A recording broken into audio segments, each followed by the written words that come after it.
Good morning, good morning, good morning, good morning. It is 7:45 a.m. I was a bit moody until now. Hey, good morning, cat. My anonymous friend gave me $10 to have for coffee, and I guess I can buy a cheeseburger, hamburger, some muffin, a piece of bread, and might rain later on, so I put in that red backpack, the raincoat. It is the 20th of August. I was moody, this morning I was a bit moody. I guess I only slept about 4 hours. 4 hours and some minutes. Only slept about 4 hours and some minutes, but that's what I gotta get doing with that, and that's what I gotta get drilling, and it's something which we have to get doing with that. But sometimes that's what it is, but I'm happy. Yesterday I did 6 hours and 9 minutes. Oh, I gotta drop something else here.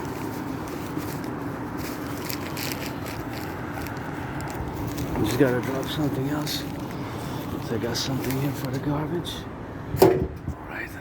That's it, that's all I got. And just wanted to drop something on that I had for the garbage, and here we go for the firefighters, plumbers, butchers, bakers, nurses, electricians, the doctors, all those involved in the production, distribution of food, and all those now on the go as we go, Thinking about the truckers, I'm feeling much better now. I was a bit moody, I guess I didn't sleep, and some thoughts, a little bit of no longer being depressed and suicidal, but sometimes you have these more darker thoughts, so I channel it, you sublimate it, and it begins with gratitude, commences with gratitude, and then you express your gratitude, and then you get that higher self, and you laugh at yourself a bit, I guess. And I guess I suffered, struggled, been through blood, sweat, and tears, and depression and suicidal, and survived a vicious surprise attack, and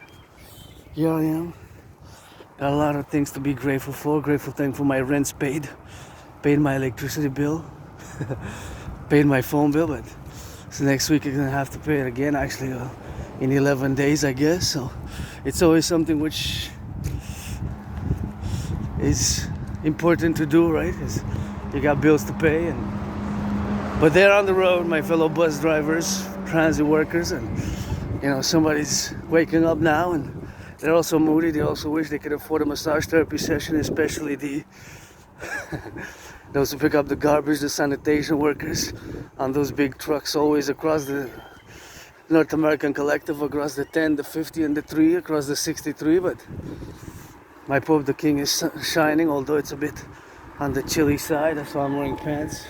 Auctioning everything that I'm wearing for $1 million to give 50% to my anonymous friend. And the backpack's not that heavy, but the raincoat, I gotta say, thank you to my anonymous friend again, who just gave me this morning $10 for a coffee. I guess it's a good gesture because when we're both financially stressed.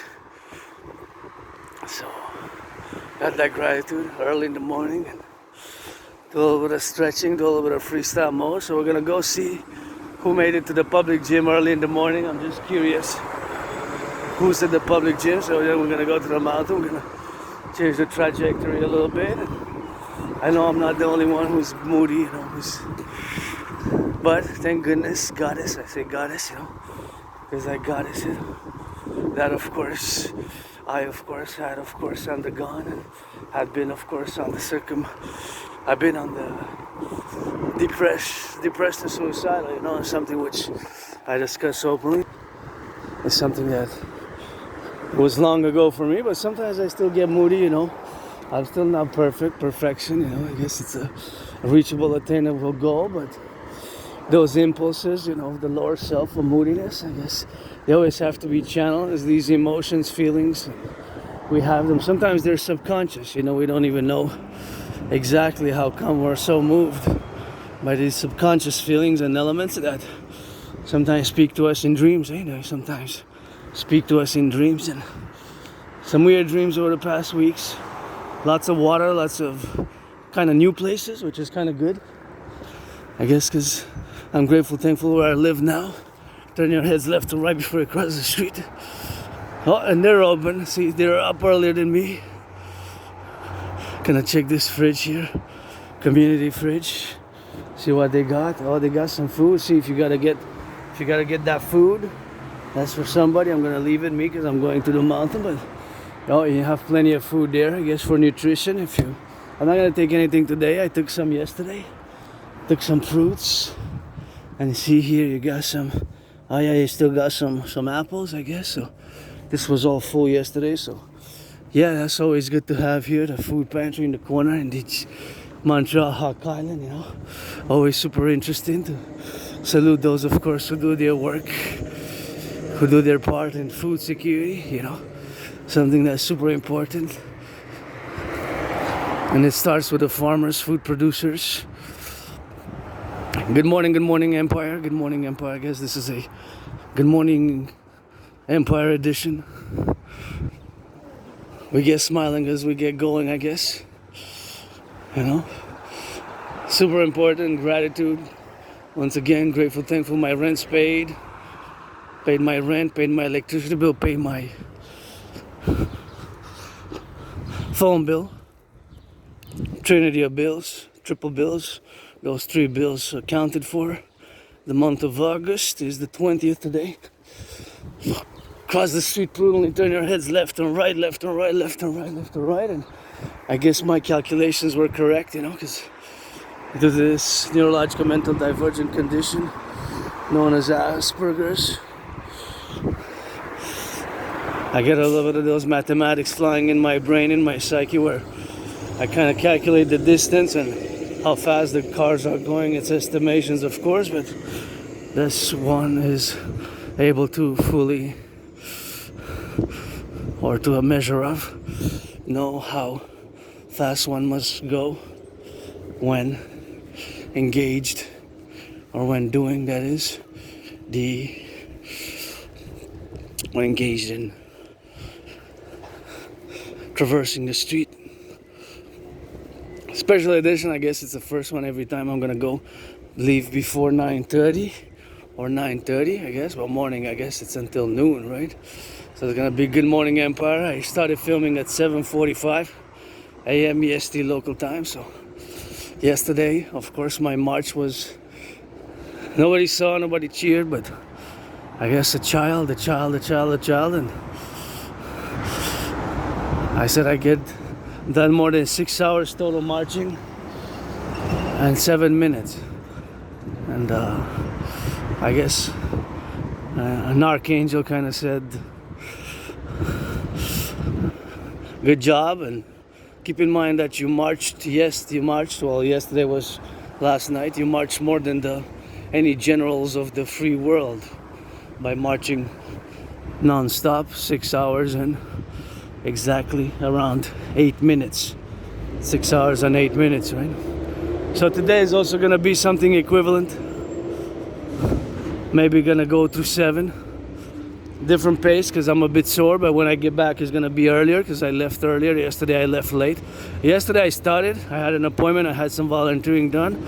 So yesterday my march started at 3 and I ended back home at around 9.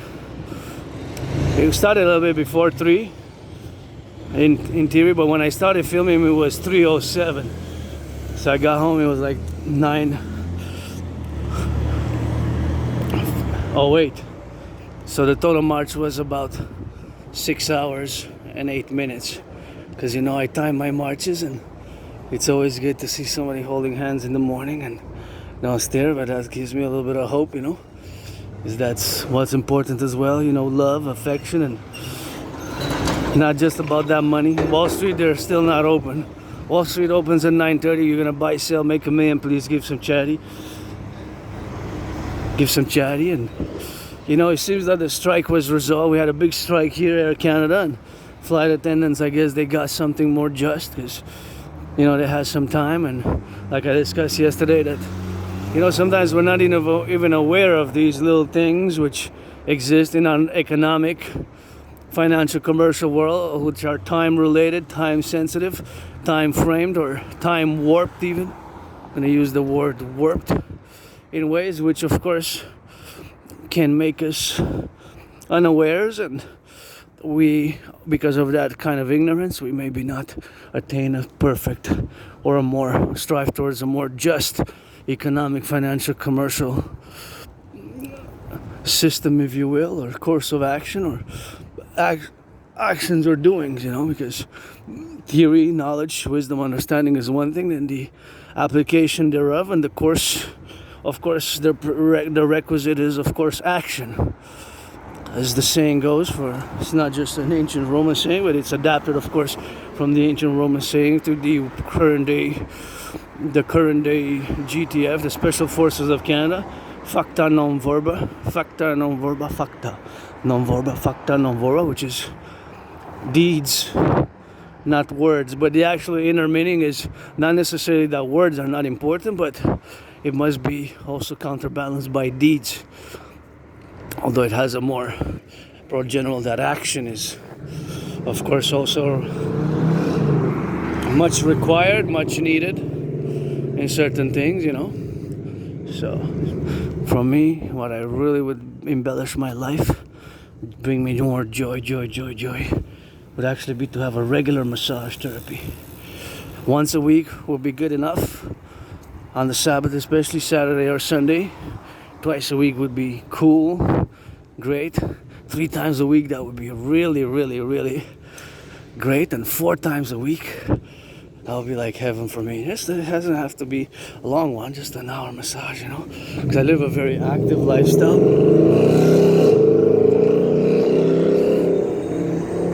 So yeah, I was a bit moody, but hey, we gotta sometimes just acknowledge that and affirm that and say to yourself, I'm moody, but I'm doing what I do and I take action. And besides, I kind of do it.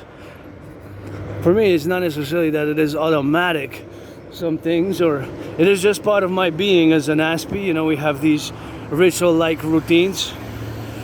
But I guess because I was sore and all those factors, sometimes the subconscious elements, which we purge, we purify for our subconscious elements in life, which do exist, certain things we might have lack of thereof, or we might have certain lusts or hidden fears, hidden desires, which we have to, of course, quantify, and we have, of course, to satisfy. If we can't satisfy, of course, with consent and between adults, of course. But yeah, we might have hidden lusts, hidden fears, So it's all about sublimating also, because if we don't sublimate, then we'll kind of breed more disease, more, It's not good to necessarily repress, You just gotta sublimate, And I'm somebody who doesn't like violence, I don't like violence. I do not like violence. I am hyper vigilant. Can be intense, super focused, super concentrated, and I am neurodivergent, so I have this routine, my routines, my ritual-like routines, they're portmanteau, and they revolve themselves, around certain aspects of daily life where I can be, and Aspies generally, we are super involved, super concentrated, super dedicated, super focused.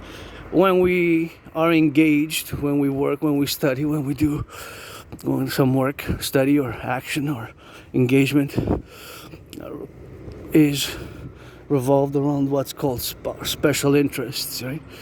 Also known as obsessive interests for Aspies. I'm going to cross the street because I want to be in the sun. So it's a morning sun. Here we're going to walk on Sherbrooke. Long marches, I guess. I get a view once, but hey, I've been documenting this marching for years and years and years, and yeah, we Aspies, we also have struggle. I'm not gonna go deep into discuss only Asperger's, but I have to dedicate a few minutes, So if you don't know what Asperger's is I met somebody, hey beauties, there's somebody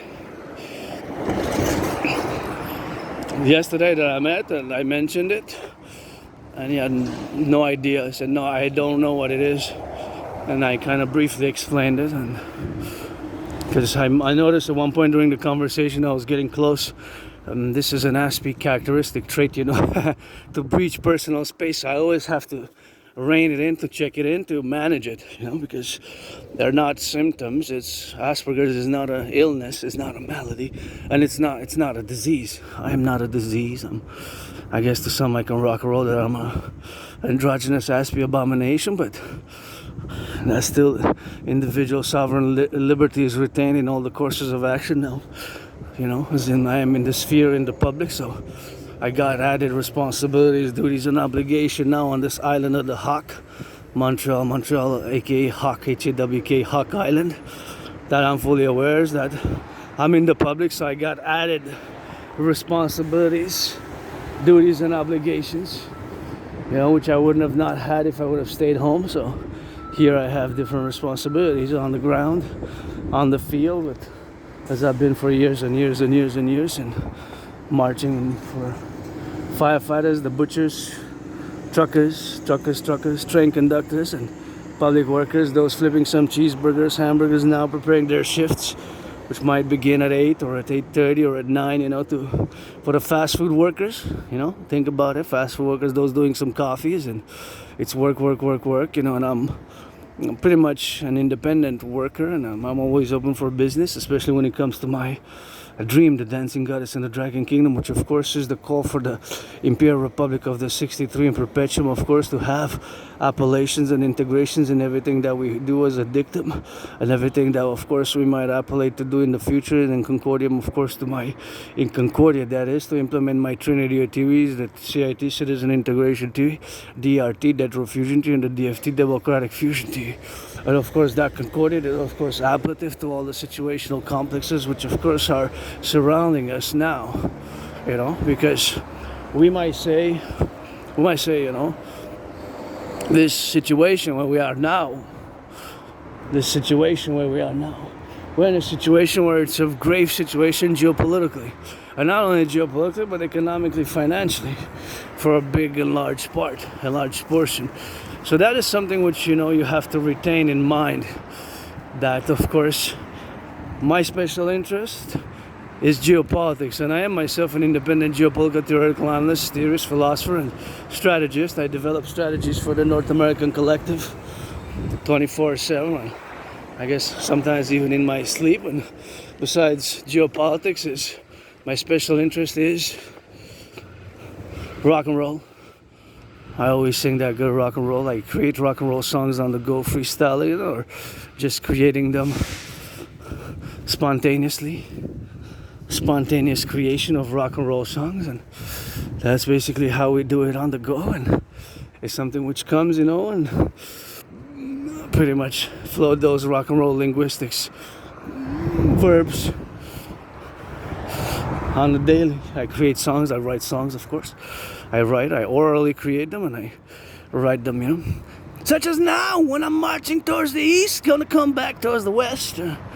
On the main streets of Montreal, you see the concrete, and you see the roots, beautiful Mother Nature. Gotta look, see those roots, how nice they were. And of course, rock and roll for the sanitation workers. Please give them some massage therapies. Give them some massage. Finance them some spas. Wall Street. Millionaires, billionaires, those who made more than $1 million a year last year. In the 10 provinces, 3 territories, 50 states across both Canada and United States. Because we need to unite and fuse and get that North American Collective Workers Party going and Global Dragon Union. But hey, they deserve, and they picked up the garbage Monday, and they picked up the recycling, so they deserve and they earn more than yours truly. A little good massage, you know. Imagine, that's athletics right there. And so please, NFL, NHL, NBA, MLB, please give them a little bit of that. Those tickets. Give them some tickets for the sports, you know. That's something which I would love to see as a concrete gesture, you know, because blah, blah, blah, blah. Sometimes it gets a little bit of that action and those deeds which got to be compensatory and appropriate in the appropriate manner. And I don't want to get too academic about it, you know. Just do it. Just finance them. Public workers, you know, we could get with the public workers, you know, in every city, every small city, medium-sized city, large city, or I'm gonna say extra large city. Like when you get more than 1 million, it's an extra large one, right? Like Montreal, we're the second most populated city in North America. In North America, the second. Well, not in North America, we're the 7th or 8th in Canada, and we were the first for a long time. We were the first for a long time, eh? For hundreds of years, we were the most populated until recently we got, can I say, overthrown or supplanted by Toronto, you know? By Toronto. Overthrown, supplanted by Toronto. So now Toronto is the most populated. And what's happening now in Toronto? Somebody beginning their... This is the same time zone. We have different time zones, but Toronto's the same. Ontario has 1 hour and a half, right? Time zone fully, so it's actually half an hour, but Toronto is the same time zone, right? Doesn't really change, Theo. That Toronto doesn't really change. So that's something which we gotta keep in mind. And then you got some work being done there. Oh, they started early. See, I can't be moody. They're up at work. And the problem with Asperger's is that we, Aspies, it can be very difficult until you get it established. But hey, good job. Stay safe. Get back home safe, you know. That's the most important thing, because there's that risk there also, you know, and that protects from winter when you have the big winters there. So they need to get that muscle and brain. And I always appreciate, we call it here in Quebec French, couvrar, you know. So they got the roof work. They're working all around the roof with that hot black stuff, kind of like plasma, you know. And I know a little bit about it. I'm not a technical expert about it, but I understand its necessity and its practicality, and it's something which, of course, it's work. And what I'm good at is geopolitics, sports, fitness, rock and roll, and dancing is my favorite sport, you know. I'm also androgynous, pansexual, always saluting the firefighters, the public bus drivers, public transit drivers, and the cooks, the chefs, the butchers, the bakers, the nurses, those in the daycares who are gonna change some diapers today. You know, I'm gonna get that work, change some diapers, think about it. Change some diapers, and I guess in the fast food, flipping some hamburgers, cheeseburgers. Myself, I wouldn't last a day, to be honest. I wouldn't last a day. If I think about it, I wouldn't last a day. Well, I maybe would last 4 hours, I guess, one shift of 4 hours, but that would be half a day. Maybe 4 hours I would last. I guess it's some jobs which you wouldn't know, but I guess I'm good at other things. I had a lot of jobs during the COVID era and before that, but it's just maintaining them for that beauty. I'm gonna go take a look at that. We're just, I think, because of this aspiness, how we are, right? So now I'm gonna discuss a bit on Asperger's. Hey, that's beauty. That's very talented. So that is actually, if you recognize that from my past videos, that is exactly where the entrance to the mountain goes. You see there's the cross. That's the mountain, Mount Royal. So that represents the entrance, where, of course, see the entrance where the lions are. The entrance by the east entrance. And of course, there's a non-identified fire. So if you see my past videos, there's 4 lions there. 1, 2, 3, 4. You don't see them that visibly here in the picture. I guess those are supposed to be the lions, and with 44 people there. But that is the mountain, Mount Royal. So that's where we're gonna go, actually. But after we go, we can actually go enter the mountain by, should we go? Yeah, we could actually go enter the mountain by that way. But I wanted to go see who's hitting that gym early in the morning. You know? At the public gym. By the river. But I guess we don't have to. I guess we're hitting the gym, and whoever's hitting the gym, that's a good deal. And I guess we can just go and enter the mountain by that side, which we sometimes do, sometimes we don't, and that's just how we rock and roll with it. So Asperger's, first and foremost, Asperger's, also known as HFA, is not a disease. Because I've heard people at work, you know, I said, whispering to each other, overheard, You know, so that's a disease and that's a disease. And no, I'm not a disease. Asperger's is not a disease. We have, yes, we can be strange, weird, awkward, bizarre, and odd in certain things and how we, sometimes Aspies can project some clumsiness in certain things. Now when we're focused, when I march, you know, I'm less clumsy than I am at home, I guess. When I do push-ups because I like working out, and when I dance, I guess I'm the clumsiest, but nonetheless we have this clumsiness, you know. Clumsiness. So it's not a disease. Is what it is a neurological mental divergent condition. Right? There's the Aspie brains have these mutations at the microscopic level. Think about it as small transistors. Small transistors at the microscopic level, they're small transistors. They're small at the nanoscale, right? Small, nano-like scale internally. They have no outward. You cannot. These mutations are not visible on the outward exterior of the brain. They do not protrude outside of the exterior of the brain. They do not just pop out of the brain, right? They're internal. And due to these mutations and these factorials, we have, of course, to say that they are, and they make us different, right? I'm just gonna go check if there's something in the pantry there. So they make us that we have these differences. But these differences are, of course, usually revolved in the social aspect, where we lack a social awareness, social knowledge, the social aspects of life come more difficult for us, you know. They come more difficult for us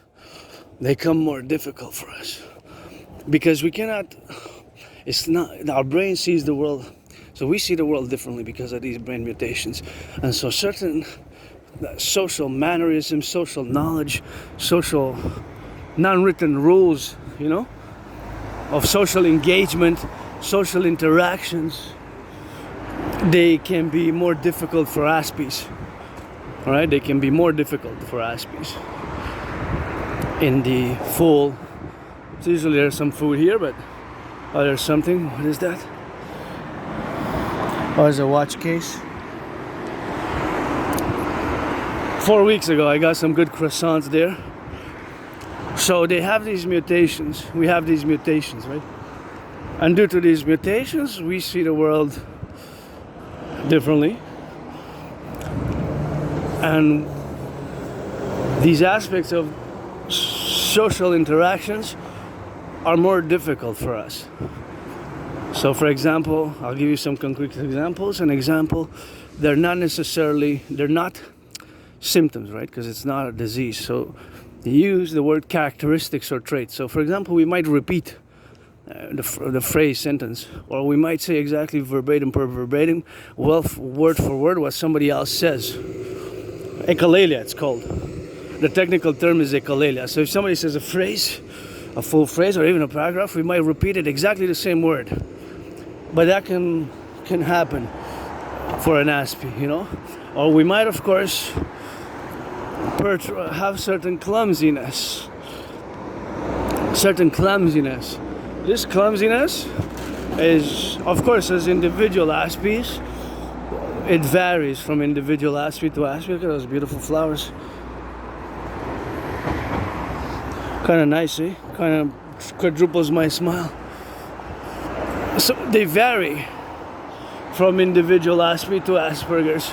So they have a variation. They're not unequivalent, right? They're not exactly in the same proportion ratio because there's a variance, there's a variety and a different manifestation of Aspie traits, characteristics in different individual Aspies. But keep in mind that there's not a lot of Aspies in the world. There's less than 1%, less than 0.5%, there's 0.44%. And sometimes we tend to use too much academic, scholarly, more intellectual, philosophical language and verbosities when that is not really necessary, you know. That is not really necessary. So that necessarily is not really necessary for a discussion to find some solutions or to be quite point evident that it is adding in a beneficent manner, to clarify or to do X, Y, Z in regards to the topic at hand. That is not necessary. It's not necessary helping or aiding with the course of the discussion. So that is also something which has to be understood and fully comprehended. So repeating words 2-3 times is an ASPE trait characteristic. Saying the same phrase. We also have what's known as obsessive interest, although for me to use the term obsessive I do not use. I use the word special interest, and of course there are special interests, but yes, to the point of seemingly for a neurotypical that they are obsessive, but they're not obsessive in the manner that a neurotypical might experience them. Because for us, for example, me, when I'm engaged sometimes daily, when I get back home, I'm going to spend hours and hours and hours looking at different news outlets, all the news informations in regards to politics, social administration, new confluence of what has existed, and all the things, of course, which have happened in the political world. So as relating to geopolitics, right? Because that's my field of study, my special interest, also known as obsessive interest. But to say obsessive is not conducive. It doesn't render ASPE's justice, because we are quite at home, We are quite at home. We are quite at home, of course, we're at home when we are engaged in those special interests, we're engaged in those special interests. And those special interests are, like I said, quantitatively and qualitatively different. There's a variance for individual ASPE to ASPE. So there's a variance, right, in the quantity and quality and level of degree of what it is. For an ASPE, for example, an ASPE might have a special interest. Cars, automobiles. That ASPE, if he has cars and automobiles as a special interest, would be very knowledgeable, be able to tell you so much details about the cars. Would know a lot, like an encyclopedia about cars, right? About cars. Or it could be architecture, like that one there. She has always reminds me of past lives incarnations. It has the sun, the moon, and has ancient Egyptian motifs. That one. This is called the Empress. I was supposed to do some refurbishing, some investment that was supposedly done, but I haven't seen any movement with it. But that would have definitely been a millionaire. I would have turned it into a integrated intergenerational type of community center with events. But when you have, it has to be also community involvement. It has to be community involvement. It has to be community involvement as well. Gotta be prudent on the road. I got 7 seconds, 6, 5, 4. So I got 4 and a few, I guess 2/11 of a second. More than 4 seconds I had. So I reached in time. In other words, I still had more than 4 seconds. It wasn't me. The honking wasn't for me. Because I had more than 4 seconds. So I got to the pedestrian, and I guess sometimes we got a little car situation, and I drive these. My old steel toe boots, military grade boots, I'm auctioning for $1 million. I marched in them for 3.5 years, and I still have them at home. I marched more than the generals combined of NATO during COVID, and I'm auctioning these already. In these, I marched more than the generals of NATO combined during COVID, and it's always something that I do. Is these special interests also are co-equivalent with a certain routine. So we have these ritual-like routines, ASPEs, and sometimes we're more or less different individual ASPEs, although we're not a lot of ASPEs in the world, right?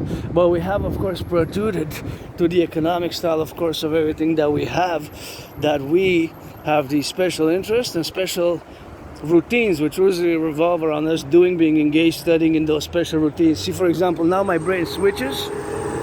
Gotta salute the truckers.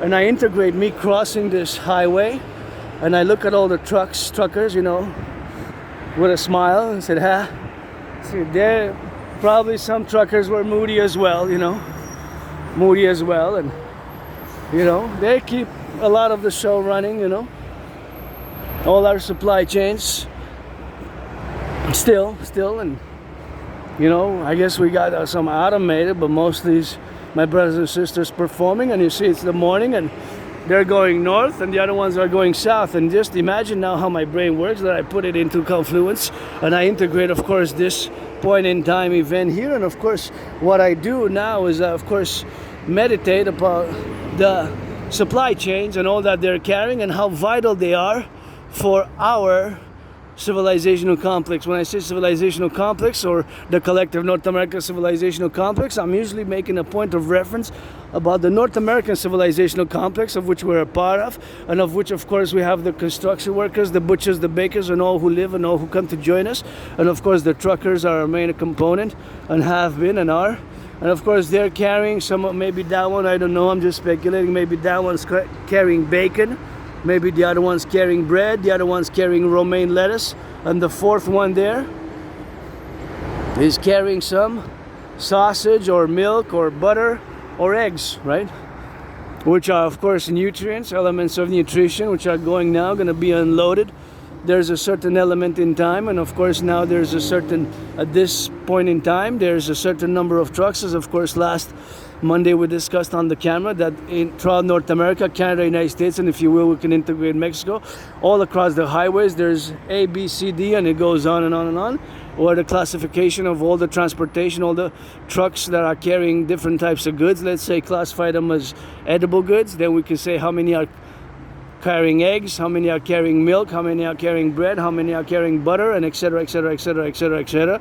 And that's what it is with that, and that's how we got to get going with that. So that is something which is integral to our wellness and well-being, you know, to have the big cities, small cities, medium cities, and extra big cities like this metropolis and other metropolises. I guess we can quantify the city sizes in 4, but it's not necessarily 4 categories. But I guess in the 21st century we have to, when we have formed these new geographical calculations, new geographical space encompassing, that we have megalopolises now, or what we call metropolitan regions, which incorporate of course different zones which are highly urbanized, such as the northeastern metropolitan area, you know, the northeastern metropolitan area. So that is something which you have to consider and you have to fully understand, right? Because that encompasses New York and a big urbanized region, which includes all the way to Boston and all the areas thereof. So we have these mega regions, so which are highly urbanized across North America. And I guess the eastern one goes all the way to Montreal here, because kind of we're part of it in many sense, because Montreal, the metropolitan area of Montreal, when we extend it to the north and south shore, it's already more than 4 getting close to 5 million, right? So that's like half the population of the province already, half the population. Just like Toronto, when you incorporate the boroughs and the areas with it, you get about 7 million with it, right? You get 7, close to 6, I think it's 6.6. Well, I have one, but that one's for the, I guess they got some pets playing with it. I got my own still. I love gridiron. Dancing is my favorite sport, but I love all types of sports. Gridiron, football, fitness, and I'm not gonna rush. I was gonna rush, but 4 seconds and some, more than 4 seconds. So I'm gonna have to, I calculated I wasn't safe for me to rush it, and there's no need for me today. I had yesterday an appointment, did some volunteering, and I'm always open for business, but today I'm doing the work that I usually do is in the routine, you know, the meditative geopolitical world. And back to Asperger's, of course, it's not a disease. It's a neurological mental divergent condition, and we can be odd and weird, and sometimes we focus on certain weird details. I'll give you an example. So for example, I would look at this, and then Aspie would look at this, and we would try to look at those special details there. See? Look at those. We would try to look at with the arrow, the number. See, there's a number 0765, the number 0765, and the arrow, and we would wonder what that means in terms of the meaning. Is it a classification? Is it a technical standard? Is it something else? See? It must have a meaning. It must be relevant to what that is, which is related to the gas, right? And somebody would say, wait, I didn't even notice that, or that's. And if I would be with a fellow Aspie, I guess we would speculate together on all of that arrow, because the arrow is pointing a certain direction, and because there's 4 digits, now we get into Aspiness. Because there's 4 digits, those 4 digits might actually mean something and have, of course, a certain meaning, or injected meaning, or design meaning from the designer and the engineer, or the actual standard of the whole industry. So it could be standards, classifications of the whole industry. So yeah, that's a bit weird, eh? Yeah, we can be weirdos like that. And if you see, for example, somebody show you, so in a store, and I do it myself, in a store, if you see somebody, a citizen, whatever, whoever it is, a man or a woman, or if you see somebody doing, because I'm both, you get that 50-50 with me. If you see somebody inspecting close like that, an object to the face, and looking at it for like 44 seconds or a minute or half a minute, and then turning it and inspecting it and looking at it really close, then that might be an Aspie. That's a weird aspect of Aspiness, That's another kind of weird aspect of Aspiness. It's that's also an Aspie trait, an Aspie characteristic, right? That person might be an Aspie, but it might seem weird. It's like, what the hell? But yeah, it's just looking at details on the writings, the markings on the, that's what I do, and that's probably what a fellow Aspie was pretty much. If you see somebody doing that, there's a high chance that that person is an Aspie, and of course that is a possibility that that person is an Aspie. If that you see that person doing that, which is an odd trait, odd characteristics, like to see somebody, and I do it myself. And what I do usually is I check, and for years and years and years, even before the trade war with the United States began, unfortunately, that of course I've been doing that and checking where the provenance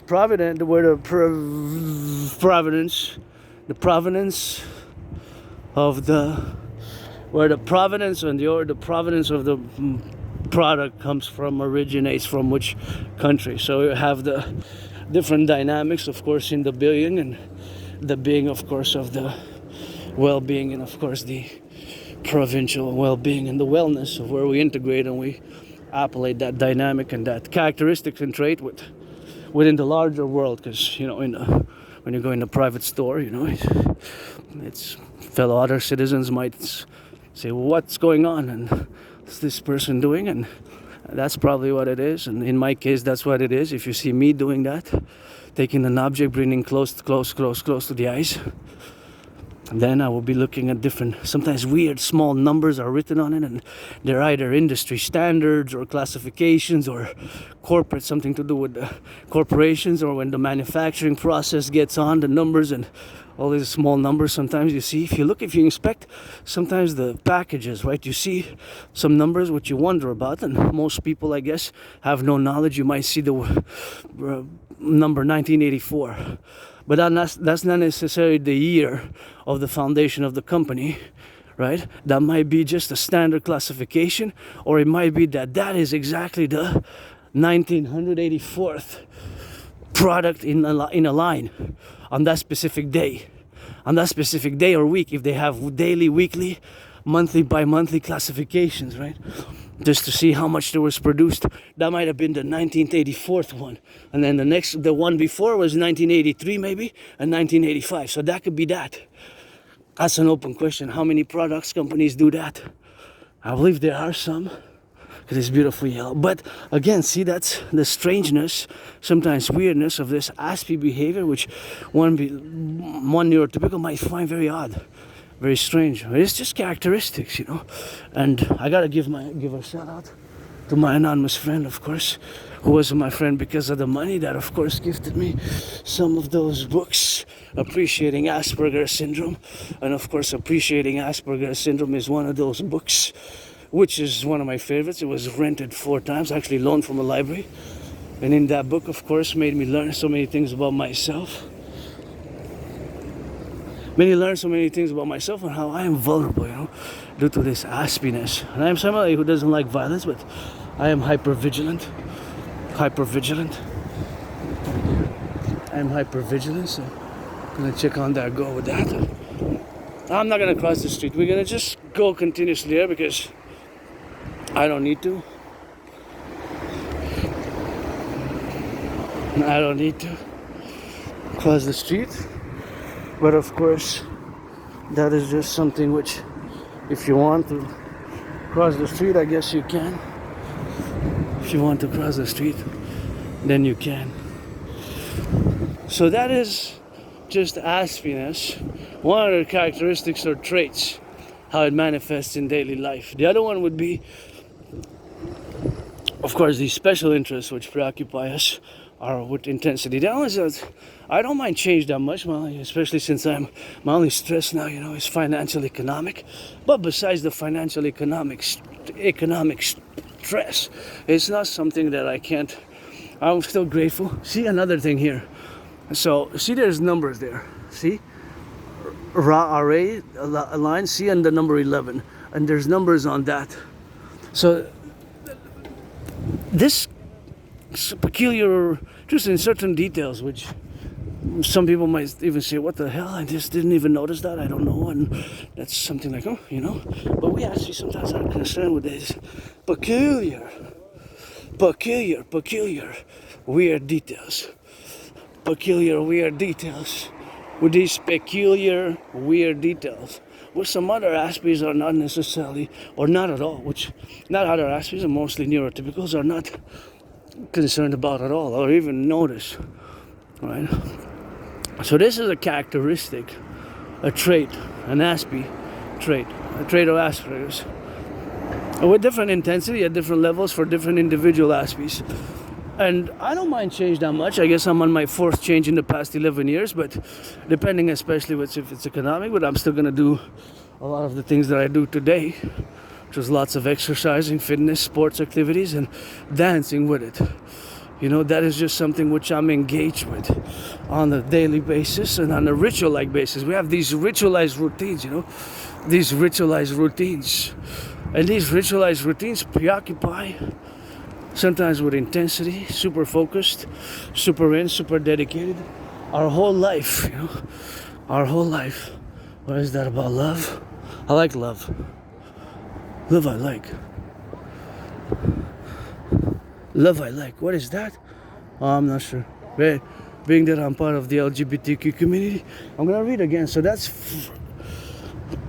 I like the love how it's designed like that. Love, justice, interdependence, generosity. Those are traits which Aspies do have. Okay, so now because there's a mention, of course, of those traits, of course, be protrude into all the things that we have and do in life, are of course memories, and of course the memories, not the memory, but of course the symbolic gestures, of course the comparative, not necessarily symbolic, the comparative. And of course the comparative situation is of course that we are of course ablative, of course, to get the comparison and all the plural things of which we have, of course, doing with the comparison. But we Aspies have empathy and have compassion. It's just that a lot of citizens, of course, do not. So there's a misunderstanding about Asperger's not having compassion and empathy. Not having compassion and empathy. So not having compassion or empathy. And it's not that we don't have compassion or empathy. It's not that at all. It's just that we show our compassion and empathy by action.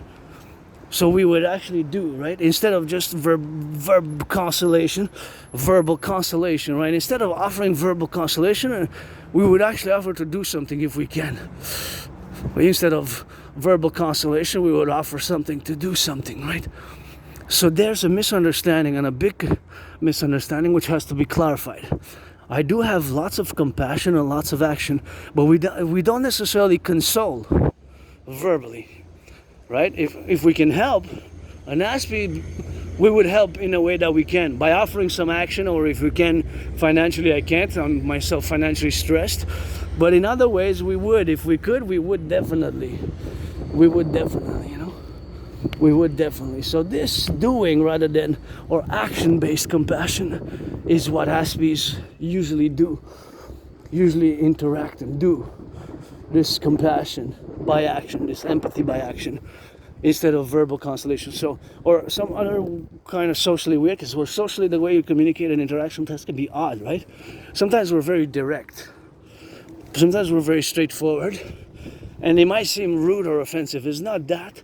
We mean to, by intention, by volition, by maliciousness, which is integral part of us. No, it's because we see the world differently. We see, our brains are mutated, and supposedly according to ABC, now I don't know about that, but supposedly according to ABC, there's a documentary which purports, makes the, sort of, if you will, the, proposes the theory that Asperger's is actually an evolutionary process, a step, an evolutionary process in mankind's evolution. Now, I don't know about that. I have to revise it again because I'm not a neuroscientist, right?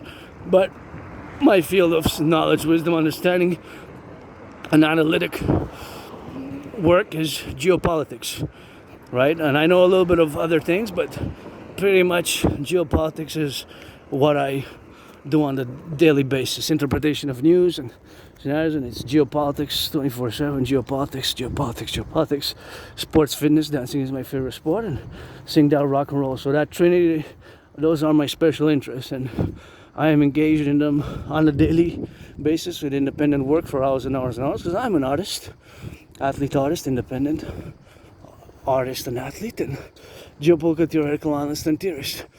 See, if an ASPE has, for example, special interest science, that ASPE would know so much about those towers there. See, there the communication, those are 3Gs, I think there's 4Gs, and might even be some 4Gs there. There's so many atop that building.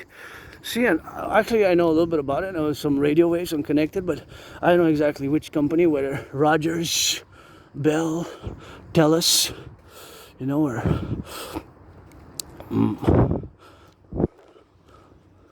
Sony, or whatever company built those. I know that I see a little bit blurred there, but there's so many atop that building. Just so many. I cannot make the count really because I'm in motion, but they look like there's so many on just one building. That's creepy. I never seen a building with so many of them at the same time. Gonna double check. Anyways. So, I'm just gonna double check.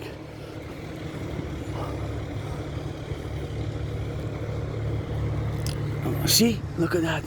See there? And they're all on all four sides. Yeah, I think it's a mixture of 3G, 4G, and 5G.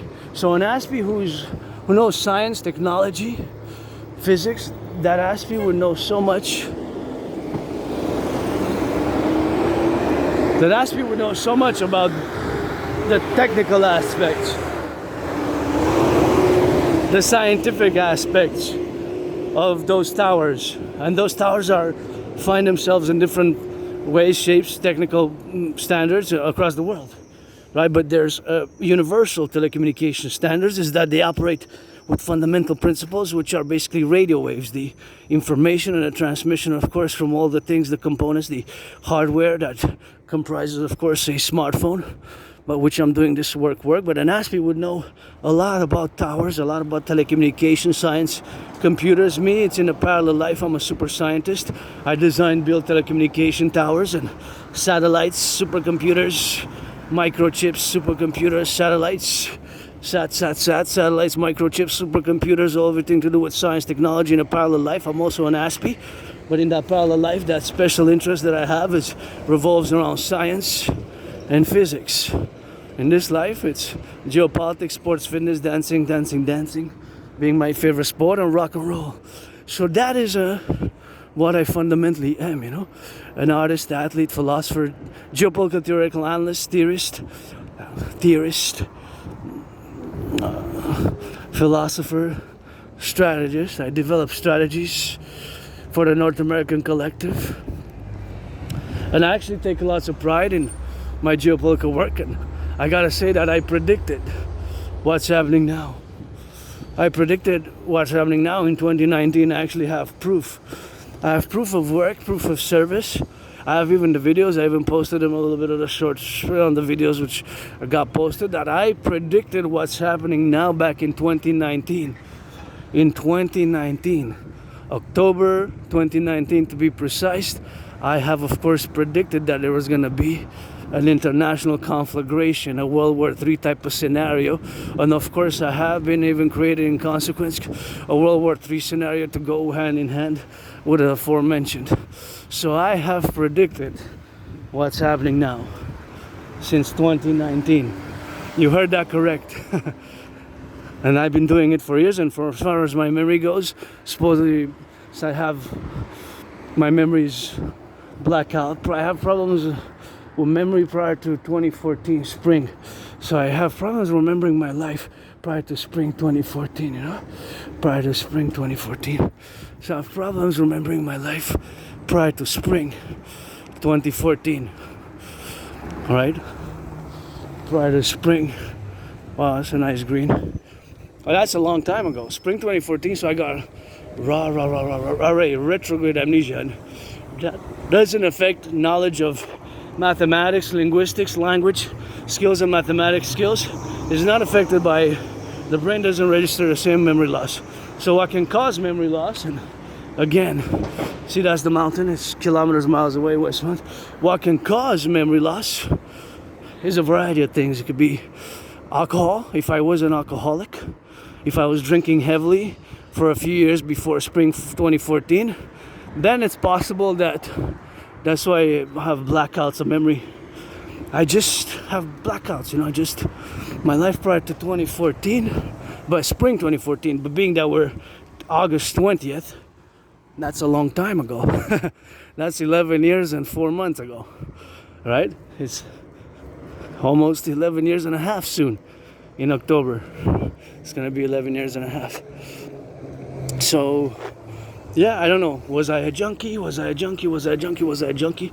I remember being attacked by surprise. I survived a vicious surprise attack and fell, hit my head on the concrete, was bloodied up, was bloodied up, was all bloodied up, and had a dislocated right arm, right shoulder. Went to the Jewish General Hospital, was cracked back. Was cracked back and was replaced. Cracked back, and I was put on some meds, some medications. Just put on some meds at the Jewish General Hospital. I have to retrieve. I gave a new deadline by September 11th to retrieve. By September 11th is to retrieve my archives, to see, of course, the archives, of course, the representations of the archives where they were. You know, the archives. Now, what date was it exactly? What date? So I was put on some meds. I had my own City Empire episode, I guess, and survived being depressed, being suicidal, and the main problems, three main problems were, but regardless of that, what I wanted to say is that I have a high school diploma. I have letters of recommendation, letters of recommendation. So I have certain letters of recommendation.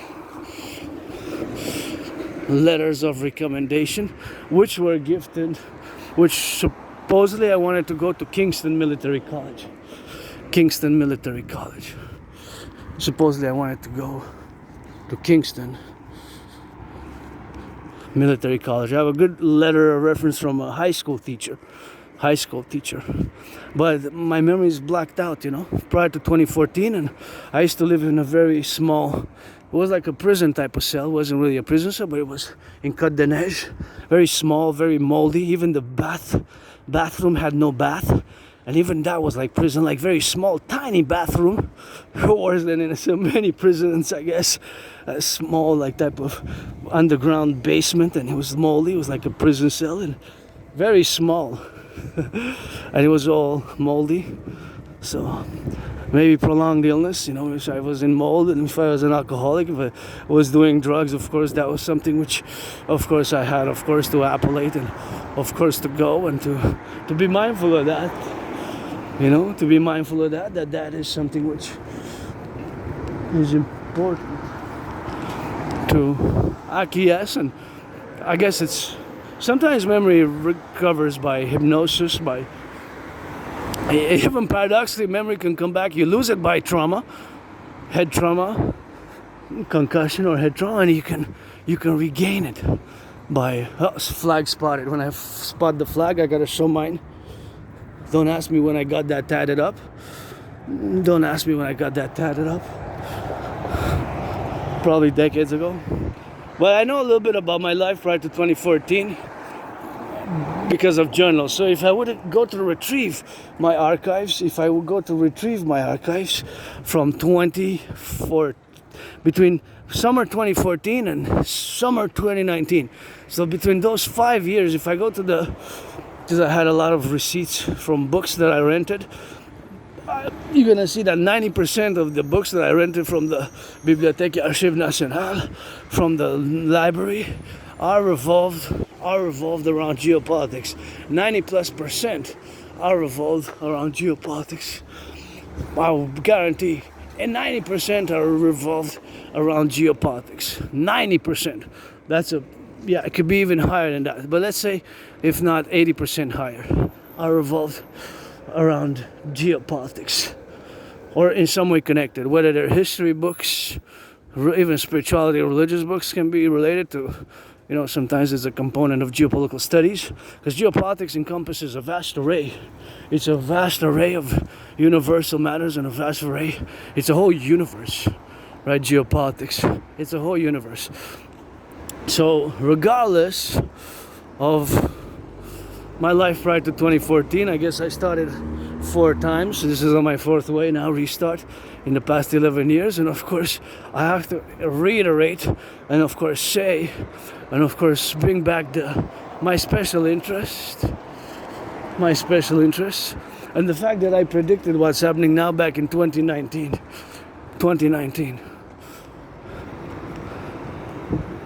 In 2019, I predicted that there's going to be an international conflagration. But 2019 in October, to be specific and exact, and I even created a workout training program system, which was meant to go hand in hand with that scenario. So, of course, now I'm going to go to discuss the 3 problems that many ASPs face. The 3 problems that many ASPs face, of course, is one is lack of friends. We don't have a lot of friends. And I made a lot of friends, but I lost most of my friends. You know, most of my friends I lost. I made a lot of friends because I'm part of the LGBTQ community, on being androgynous pansexual. I made a lot of friends, but that's just what it is with that. It's just keeping friends that's difficult for Aspies, because we can be weird, awkward, but nonetheless we have to build bridges, because I don't have antagonistic feelings towards you, the vast majority, the 99.56%, who are neurotypicals. You know, we have to build. I always give the 4 categories of bridges which we have to build. Small bridges, get out of the way, slow down the cars. When you hear the alarm, whether from the police or from whatever the case may be, you have to slow down, you know, because there are also human beings. I gotta sing that rock and roll for the boys and girls in blue. As I sing that rock and roll for the boys and girls in blue. I know that I'm not perfect, they're not perfect, we're not perfect, eh?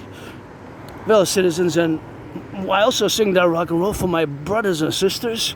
When you do your criminal rehabilitation, I always take a lot of pride, and I sing that rock and roll for you, because we need you. We're gonna need to build those 44 tunnels. So the bridges which we have to build are these 4 bridges.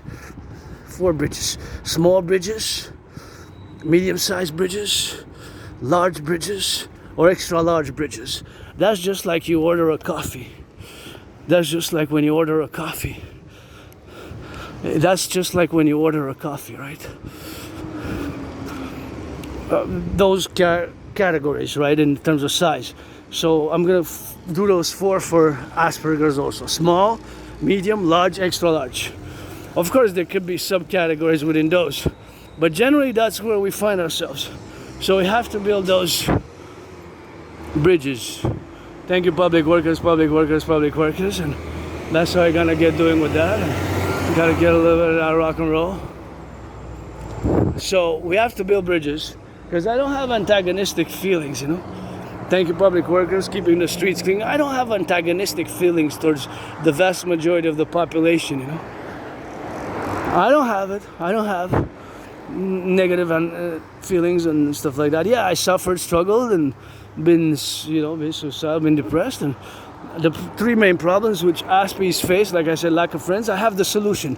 Don't waste my time. I don't waste yours. Friends with benefits only. I'm looking to exchange massage therapy. I'm a pro-labor and love centrist, universal revolutionary centrist. We can make some compromises. You know, if you're an adult, we can trade massages once in a while. If you work out, you train, you exercise. I always work out, train, exercise. I do rock and roll. I do geopolitics, and I'm always open for work and business. So don't waste my time. I won't waste yours. That's the solution. Friends with benefits. The other problem which Aspies encounter is, besides lack of friends, is this is very high as well. This is 9 times higher than for neurotypicals. Can you imagine that? 9 times higher than for neurotypicals. 9 times higher than for neurotypicals is it looks like a beautiful garden there, and pink, although I say blurred. So 9 times is higher than depression and suicidal rates. Depression and suicidal rates for Aspies are 9 times higher. Are 9 times higher. So for every one of you who constitute the 99%, compared to us, the less than 1% of the population, there's 9 of us. And I was, for like 3 years, I was depressed and suicidal. And what got me out of depression, exactly today, I'm celebrating actually 8 years. I got those tickets, and in August we went to BC, British Columbia, Vancouver to be exact. Vancouver, BC, and of course in September we went to Halifax, Nova Scotia. BC, British Columbia, we went by bus, 3.5 days by bus. To get from Montreal to Vancouver, it took 3.5 days by bus. We switched buses several times. It's long, right? Across Canada. And then we came back, and in September with my anonymous friend, we went to Halifax, Nova Scotia. So 8 years ago, and crossing Canada coast to coast made me establish a strong esprit de corps with my fellow Canadians, which I consider family. So pledge your allegiance, legions. Thou art family, you know. It's pledge your allegiance, legions. Thou art family. And my brothers and sisters in the USA as well, because it's always for the 63. And I believe in reincarnations. I'm a mystic. I, of course, lived in previous incarnations, past lives. Was born in the USA 3 times post 70-76. Once as a woman, twice as a man. Twice as a man. Served in the same United States Armed Forces, 156 years apart. The wars were 156 years apart. The wars were 156 years apart. Yeah. The wars were 156 years apart, right? But the wars, I mean, the wars were 156 years apart, and I still got a little bit of garbage there to give, and I guess we gotta get that rock and roll. So the wars were years and years apart. Separate wars. 2 different wars. They were 156 years apart, but nonetheless of the same United States Armed Forces. So that is something which you have to, of course, compliment and, of course, keep in mind in all, of course, the appellations where we are. Of course, to integrate all the domains where we explain and we try to concretely discuss these matters. But this is just a mystic part of myself, a spiritual part of myself. It's a mystic spiritual part of myself. And of course you have to say, and I have to say that, you gotta read one of my favorite poems. Gotta read one of my favorite poems. I wonder how much this goes for with the Draconis headquarters. Not headquarters, but posts, I guess. Because we gotta build those Draconis public-private partnerships. I've been advocating the creation thereof. We're gonna get into that. But of course, now what I will to discuss is, of course, the appellation and the the spiritualness of my reincarnations, which sometimes I was born a man, a woman, a woman, a man, a woman, a man, a man, a woman, in several incarnations from ancient Egypt to ancient Rome. I was the priestess Pythia, who orated the great Rithia, who orated the great Rithia. I was the priestess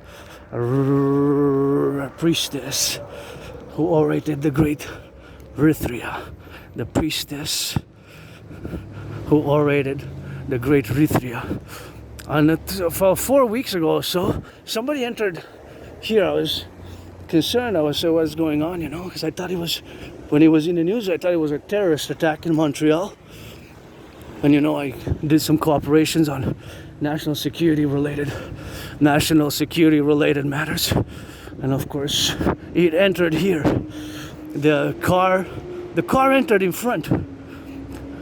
Somebody had entered in front of the building. This is the Royal Mounted Police, and I served a few years way in past life before it was known as the Royal Mounted Police. But somebody had entered with a car in front, and I thought it was a terrorist attack. I said, "Whoa, terrorist attack in Montreal!" And I did past, I think in 2016, related to some national security matters. I of course did some work in relation, of course, to the RCMP, of course, what it is with that, and that's what it is with that, and that's what we gotta get doing, and that's what we gotta get those public workers. We gotta get that detour. I gotta get a little bit of those public workers here, some of that work. Vous avez-tu trouvé de l'or en bas? Vous avez-tu trouvé de l'or? Ils ont trouvé du pétrole, je pense. Du pétrole, parce que je cherche les piastres de Jacques Cartier. Ouais, c'est ça. Ça fait longtemps que je les cherche. Ça fait 3 générations qu'on les cherche. Là. Je trouve des vieilles bouteilles. Là, je suis la 4e génération, là, puis on les trouve pas. Salut. Salut. I did a little bit of joke with that, and there's a little bit of that work here. Thank you, public workers, and that's what we got, and that's what we do. I said we're on the 4th generation. We try to get a little bit to find the gold from Jacques Cartier, you know, from Jacques Cartier, too.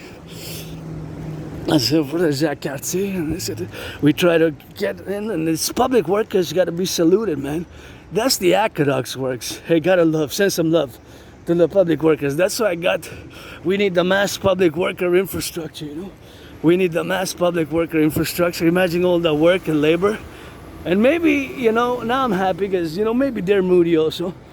I mean, they got a big tan and they spend summer hot season with a red, my favorite color. But you saw how much work there is to be done there.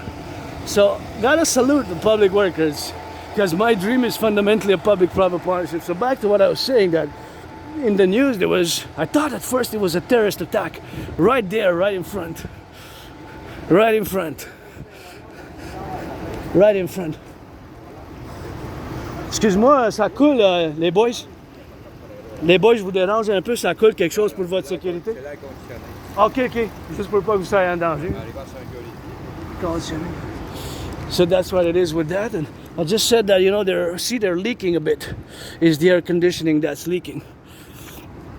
So it's leaking with that, and that's what it is with that. So just sort of saying for their safety and security, that's leaking. I said the air conditioning. As you saw that, it was leaking there. So that's why I said, I'm sorry to disturb you. He says it's leaking. You know, so that's it. That's all. Is the conditioning here, and that's what it is with that, and that's what we gotta get doing with that, and so we gotta get doing on that go, you know, to be on that go for that, and that's what we're gonna get drilling, you know, with the forces where we are, and that's what we have to get doing with that, and it's something which we gotta get drilled, because you never know, there's something leaking, and I just spotted it, and that's what I told them. My fellow cousins, family here, the great collective, you know, some of my family here, sometimes we're dysfunctional, and sometimes we're not perfect, but you know, I was concerned because I started leaking like he made a pot of land, I guess, for also environmental, I guess, because you don't want the oil to just leak like that in the street. But I'm not perfect. I just spotted it, and I told him what it was. He told me it was the air conditioning. So yeah, that's it. That's all. I mean, if you see my backpack leaking or me leaking, just let me know. Hey, you're leaking it. And I guess when I was attacked by surprise, I was bloodied up, and I am hyper vigilant. I am hyper vigilant. So being that I am hyper vigilant, we gotta get that rock and roll, and we gotta get on that drill.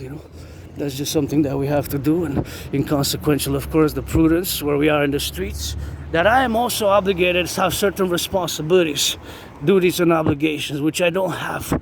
If I stay home, I don't have. If I stay home, I don't have. Right? I don't have the same. I don't have the same. If I stay home, I don't have the same obligations, duties, and responsibilities.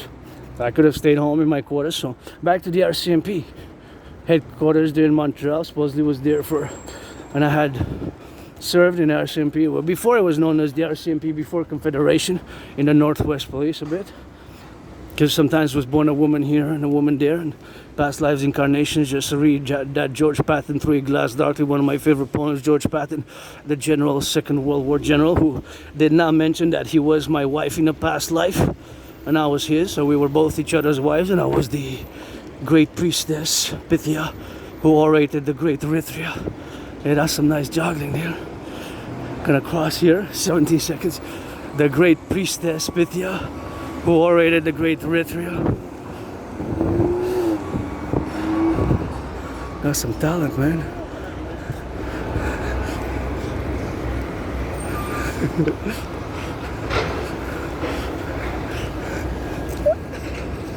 I'm gonna give him a little bit.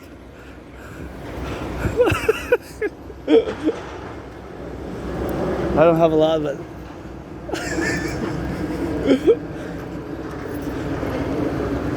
j'ai pas beaucoup à te donner, par exemple. Non, c'est pas toi. Calisse de mon cheap, mais pas toi. Mais tu sais jamais, s'il parle pas français, il va falloir qu'il vienne me voir. Je te mets ça dans ça? Ouais. Ok. Passe une bonne journée, mon Toi chum. aussi, pareillement, mais ça tranquille, puis Ah, je suis bien tranquille, je suis bien relax. fais-toi pas te frapper par l'automobile. Non, non, jamais, man. C'est ma job, ça fait 20 ans que je la Ouais, fais. mais tu le faisais bien quand même. Je voyais ça en haut, là. Je te voyais de loin, là. Je te voyais de Ah, loin, le monde puis sont- ta petite 4 mains. Le monde, il est dans mon gaz encore. T'as-tu Il est dans mon gaz t'as-tu encore. 4 mains, toi? Il t'en manque une 3e. Comment tu faisais? Montre-moi un peu, s'il te plaît. Ok, t'en as 4, 5? 5. 5, ok. Oh, t'en as pitché une. Tu fais exprès? Non, non. Oh, tabarnak. Je peux pas te filmer, là, parce que je suis en train de filmer. Ah ouais? Salut, mon chum. Hey, merci, man.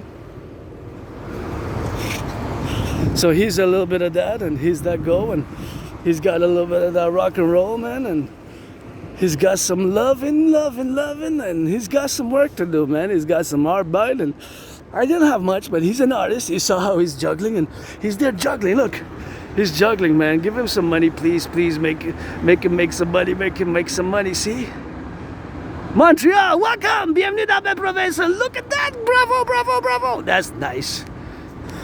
That's nice. I didn't have much to give, but I gave 60 cents, because I don't have much, I don't have much to give. I'm financially stressed, I'm broke, and that's what it is, and that's what we do, man. Is getting on that go and getting on that drill, of getting on that drill, rock and roll, and he's fit and he's harming nobody, and just you gotta be safe. And I guess if I would be a police, I would say just stay safe. I guess you have some allowance, and I would say just to be safe, be safe and get out of the way when it's red. Just get out of the way and stay safe with that. And we gotta get a little bit of that firefighters with that, and that's what we gotta get doing with that.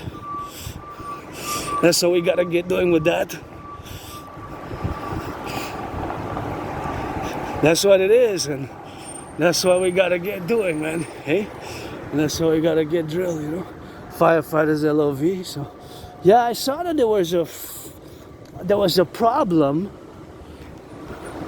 There was a problem.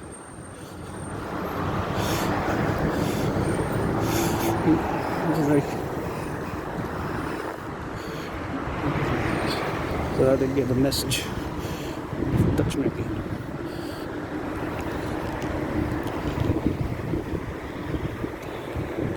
got it.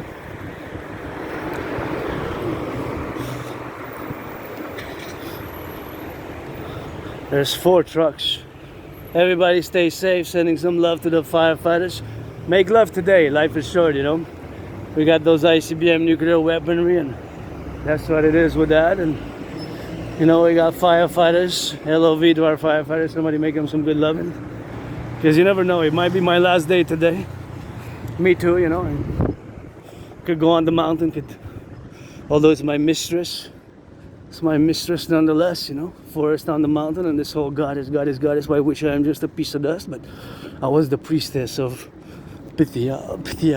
I was the priestess Pythia who orated the great Rethria to Lycurgus. Orated the great Rethria to Lycurgus, and as today I'm the priestess, Hana of the Empire. God bless, goddess kiss.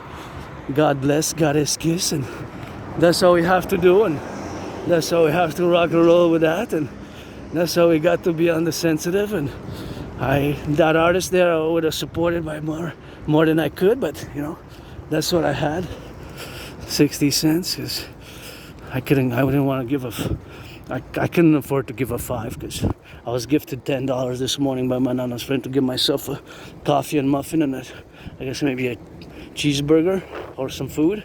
A coffee and some food, $10 I guess for breakfast, but I gave him 60 cents because I had $1.90 leftovers from yesterday. So I hope he makes some money today. Yeah, local artists here, Quebec, Montreal, you saw it. Back to the RCMP's headquarters, I think 4 weeks ago. It was struck by a car. Somebody had entered supposedly deliberately. We don't know exactly all the details. And I thought, when I heard it on the news, first thing that came to mind, I said terrorism. Terrorism. First thing that came to mind was, of course, terrorism. And of course, that was the first thing that came to my mind. Terrorism. So I said, of course, that, wow, it could have killed, you know, it could have killed maybe 4 people on the way. Not just the RCMP officers, but to get there, we could have killed maybe some citizens as it would have gotten in, right? See the sun shining through those clouds? Maybe. Now you gotta stop, buddies. You gotta stop here, because see, you got the pedestrian. So you gotta stop. So yeah, there was a deliberate car who rammed into the headquarters of Montreal headquarters. Oh, the RCMP. And the Royal Canadian Mounted Police. And I thought it was terrorism, and I have some documents, and I had done some work with the CSIS, Canadian Security Intelligence Service, and of course my propositions via the Dragon 911, new Dragon Total Integrated, Total Security, Total Service, Total Defense, Dragon Army Protocol to of course fuse the FBI and the RCMP, and for the Imperial Republican fusion, my way to fuse Canada best. It is something which we have to have as the dynamic implementation of the characteristics where we find ourselves now, and where we of course equilibrate to do all the appellations and all the things which we have in Concordium to have, of course, to do and to rent and to be and to, of course, acknowledge. Sun shining, sun is shining, sun is shining, sun is setting, and it's something which we have to do in the appellatives, and it's something which we gotta be conscious about, that we are also at risk, eh? We have great problems and great sufferings, and myself, I struggled, suffered, and even now, you know, there's people suffering, struggling, and even today there's going to be people across Canada, United States, across the 63, dying of fentanyl. More and more I'm classifying this fentanyl as a bioweapon, because it doesn't make sense. I'm asking, it doesn't make sense that people are dying more and more of fentanyl, and it's so potent, so deadly, that of course is counterintuitive, counterproductive, because if you're a drug dealer, right, mass producer, cartel, whatever, you would have one citizen and the people to keep buying. That's a nice colors. You want people to keep buying. So you would want people to keep buying the drug, consuming the drug, keeping buying, and keep the consumers, the customers, your drug customers, right? But it seems that there's, so you can see the top of the pyramid there, my favorite skyscraper. It seems that there's a lot of deaths. So for me, I'm starting to classify this. I'm starting to classify, of course, this. I'm starting to classify this fentanyl as a bioweapon, not as a drug. Is it a drug? Is it a bioweapon? Open question. it sounds more and more like. So back to Asperger's, the three main problems: lack of friends, solution is friends with benefits. The other, of course, not problem necessarily, but the other is for me the question for the three problems for Aspies that we face the most: high depression and suicidal rate. I told you what got me out of depression was, of course, coming out of being depressed and suicidal. Crossing Canada coast to coast, that event changed my whole life. The dynamic of my life completely changed after that event in 2017. I'm celebrating today 8 years. And the third one is parallel to lack of friends and high depression and suicide rate, and this is unacceptable also, the high unemployment. So for Aspies, which are part of this tiny community, unemployment stands at more than 80%. More than 80%. Sometimes it's at 85. So 80% is equivalent to 4 out of 5, 8 out of 10, right? 80 out of 100. So that is 11 times higher and more than the neurotypical. So for every you who are considered the vast majority of neurotypicals, there's 11 of us. So that, of course, confluences, and of course is the confluences which we have, of course, the appellations and the dictums, is that, of course, it is 11 times higher. It is 11 times higher. And the 11 times consequently produces this mass amount which states beautiful flowers, which, of course, is at 80%. 80%. 80%. I'm going to repeat it again. Beautiful flowers. 80%. Can you imagine 4 out of 5, 8 out of 10? That is just a staggering number. That number is really way too high. We have to find solutions. And myself, of course, I had many jobs, many employments, but is, of course, keeping them. So maintaining the jobs can be problematic because of these characteristics. So sometimes intensity. Look at these beautiful flowers. Nice. Sometimes this intensity, super focus, super concentration, and just the fact that when we converse, when we have these conversations, if we turn them towards our special interests, we won't stop. So an Aspie, you have to let an Aspie know, I'm not interested. You have to verbalize it, because we might not even be able to read body language. We might not be able to read body language, right? Body language, unwritten social norms can be difficult, so we have to be told. You have to be told. So an Aspie has to be told directly what to do, the manner of which we have. Look at that. And see how this is an Aspie trait now. Now, although I see a bit blurred, I'm trying to calculate the weight that's carrying and the numbers and of the pallets.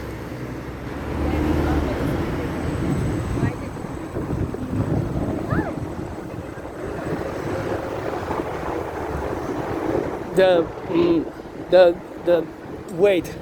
Well, of course, there's an approximation which one can calculate the weight. If there were, well, of course, then you go by the weight of what exactly? Is it just the metal? Is it just the wood? Or is it the wood and the metal together, right? Because if it's the wood and the metal together, then it's all the weight which we have, to do, which we have to do. All of it. So the question is open. It's an open-ended question, I guess, because it's always a question of calculation. So you might have to calculate. Just gonna get out of the way here. So you might have to calculate exactly how much is each one, and then you have to add it up. If you were to calculate, of course, if you are to make the calculations, of course, the calculations are to stand that if, of course, the protrusion to calculate will be exactly on the dimensional sides of things where we are, of course, to the appellation and to calculate. And now that I'm calculating, I estimate that is about 156 kilos. 156 kilos. But that could be less, that could be more, of course. That could be less, that could be more. So 156 kilos can be approximation of the weight that is there. All of it, because there's metal and there's wood, but it could be also more, but that's my estimation. 156. Saluting the public workers with that. They're doing a little bit of work, and see, that's a lot about how much are they getting paid an hour? I don't know. Should they be paid more? I guess it depends how much they make. check into that, let me know, blah, blah, blah, blah, blah. But it's not all about the money, and we see here the great city of Montreal, how beautiful it is, and I kind of like this architecture, how it's a bit twisted, see? When you look at it, I wouldn't mind having an apartment here, but my anonymous friend by the water best. This, now we're reaching downtown. So the downtown core area. Look at that, how it's twisted up, eh? It's kind of cool. I don't know. It's just, you know, I like it for some reason. It just when you look at it too much, it kind of I feel a bit dizziness, you know, dizzy up. Yeah, I get dizzy from it a bit. So those are the problems, and it's unacceptable, you know, except unemployment, you know. Unemployment is 80% of Aspies are unemployed. And many Aspies like myself, I had many jobs. It's keeping them. That's problematic because usually the people, they know right away, right? They know right away. Usually they know right away, they sense right away, but at Aspies that we're different, right? And this difference sometimes, of course, manifests in how we communicate. And this, of course, communication is, of course, the difference of the communication styles. Like I said, sometimes we can be pretty direct, you know, and straightforward, or we might be obsessive, we might repeat phrases, and we might have this clumsiness. We might also break personal space and get so close to a citizen that we're discussing something with. I always have to take a step back. Even my friend sometimes tells me, because I get so close. And these are because of these brain differences. And I'm somebody who doesn't like violence, you know. I don't like violence. You just tell me to step away and that's it. I don't like violence. I am hyper-vigilant, and we're gonna play that DDD coast to coast for the 63. That's the Draconis for only SSD. And now that I'm getting there, we're gonna go into my realm after we cross this more noisy area. We're gonna get into geopolitics. We're gonna get into geopolitics. We're gonna get into geopolitics. We're gonna get into geopolitics. You know? That's all we have to do, and that's how we're gonna get with it. And we got some flags there, we got some poles, and we're gonna enter my realm, my kingdom, my domain, as we enter this downtown. That's a beautiful one also. Hey, you see how much beautiful architecture we have here? Kind of like stepped up, and then you got that cone type of situation up there. It's really beautiful, I find. Although I like my color, you know, some of them are really gray, but generally, of course, I have how it goes up and down like that. It's pretty nice. Appreciate it. That's how we have to get doing with that, and that's how we have to get that rock and roll, man. And now we're gonna just go. Wait, we're gonna still go up. We're gonna go by, because we have to traverse. Because we didn't go by the river. We went by downtown. Because last time we went by the river, and today I say we're gonna go by the downtown core area. Just, of course, to change a little bit, because I don't mind change that much, but sometimes because of these routines, ritual-like routines, Aspies, we don't have, you know, sometimes change can become more difficult for us, although I guess I changed so much in the past years by starting my fitness journey and losing of course my memory, of course, is something which we have to protrude ourselves to be in the conclusive matter, of course, where we are and where we appellate, of course, where we got to get the dynamics of that, and that's why we have to rock and roll with that, of course, in the dynamics to be, you know, in the things which we have, you know, all the appellations and all the dynamics, of course, which we are, of course, together where we are now, is something which we got to be fully understood, you know, in all the dynamics and all the appellations when we got and when we get that drilling, you know. And so that's just Asperger's, you know, that's just the dynamics, you know. Look at that. Oh yeah, this, I can take more of this, more embellishment of the city, that's great. Being androgynous, pansexual, but a centrist though, pro-labor and love, universal revolutionary centrist with my own theories, propositions for the North American Collective, and that's what it is with that, and that's how we gotta get going with the rock and roll, you know, to be on the side of the things, and that's just, of course, all the life where we dedicate our life here to this empire, which we're gonna constitute together as the Imperial Republic, because that's basically what's my work about. The Democratic Imperial Republic, 24/7 for the butchers, bakers, nurses, doctors, and firefighters, and love me some of those cranes. You know, I got a little bit of that crane fetish, you know, as we go and as we appellate, of course, to be the crane fetish for the confluence, of course, of the world. And we got to get that confluence of the dynamics of all the verbosities where we are to build those cranes and to get it, of course, on the lanes. And we got a little of that lane duration and something which we have, of course, to appellate and to do. And we have a little bit of information of, not a lot of information, but we have to get into the discussion of the current present geopolitical situation. I'm going to take you on a ride to see where the Habs kind of play here. So we're going to go now in the zigzag. So, like a snake, towards the sun now. It's time to get moving towards the sun. So, now we're, Aspiness and Asperger's, you have to keep in mind that I am an androgynous pansexual Aspie artist, athlete, philosopher, geopolitical theoretical analyst, theorist, thinker, and strategist. And I have this. And I always will, because there's no medication, you know, you cannot cure. It's not a disease to be cured, Asperger's. It's just have to work on the characteristics. So you cannot medicate Asperger's. Asperger's is not a disease. Asperger's is not a disease. It, of course, cannot be medicated. It's not a disease. Beautiful flowers. However, I can manage, and Aspies, we can manage our characteristics so that we build these bridges, whether small, medium, large, or extra large, bridges with fellow neurodivergence. Us neurodivergent Aspies with you, the 99% and plus of the neurotypicals, right? So here we have a little bit of that, and so we got a little bit of that rock and roll, you know. Gotta get some strategy. And this is where Habs play here. See the Bell Center, go Habs go, give some charity to women's sports leagues, and go Victoire go also. If I would, of course, have money, I would definitely go to see both. I'll go see Victoire, you know.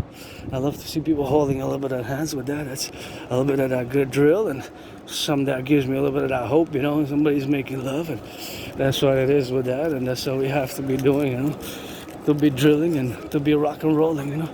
Something which we have to get, that's how we have to be live, and that's how we gotta get that XYZ, and that's how we have to get doing now, you know. So yeah, I got a little bit of comedy as well, you know. It's go Habs go here, go Victoire go also. Yeah, 1909, and see, you can come check the Montreal. That's when they were winning. See, I believe, not sure, but I believe that's Patrick Raw, number 33, goalie, won a lot. And you can see here, I guess these are the numbers which are retired. See, these are the numbers. Howie Morens and Maurice Richard, one of the famous one. Jean Béliveau, Henry Richard, Guy Lafleur, famous one. Doug Harvey, as he played a few years, and Jacques Plante, Nicky Moore. All of these were great Habs players, but I would love to also buy tickets for Victoire. They also play so good. The PVHL, they should get more money. Also, women rock, to be honest. Like, wow, they're as good as the men. They're as good as the men, man. Yeah. Patrick Raw, there it is, yeah. I think that's Patrick Raw, and there's the 4 other ones. So, here we got some Habs. Emerlach, and that's what it is. And I've got to say a little bit of a complaint. Not complain, but a little bit of disappointment, to be honest, because last year, 2024, no women made it on the top 50 most paid athletes. Most paid athletes.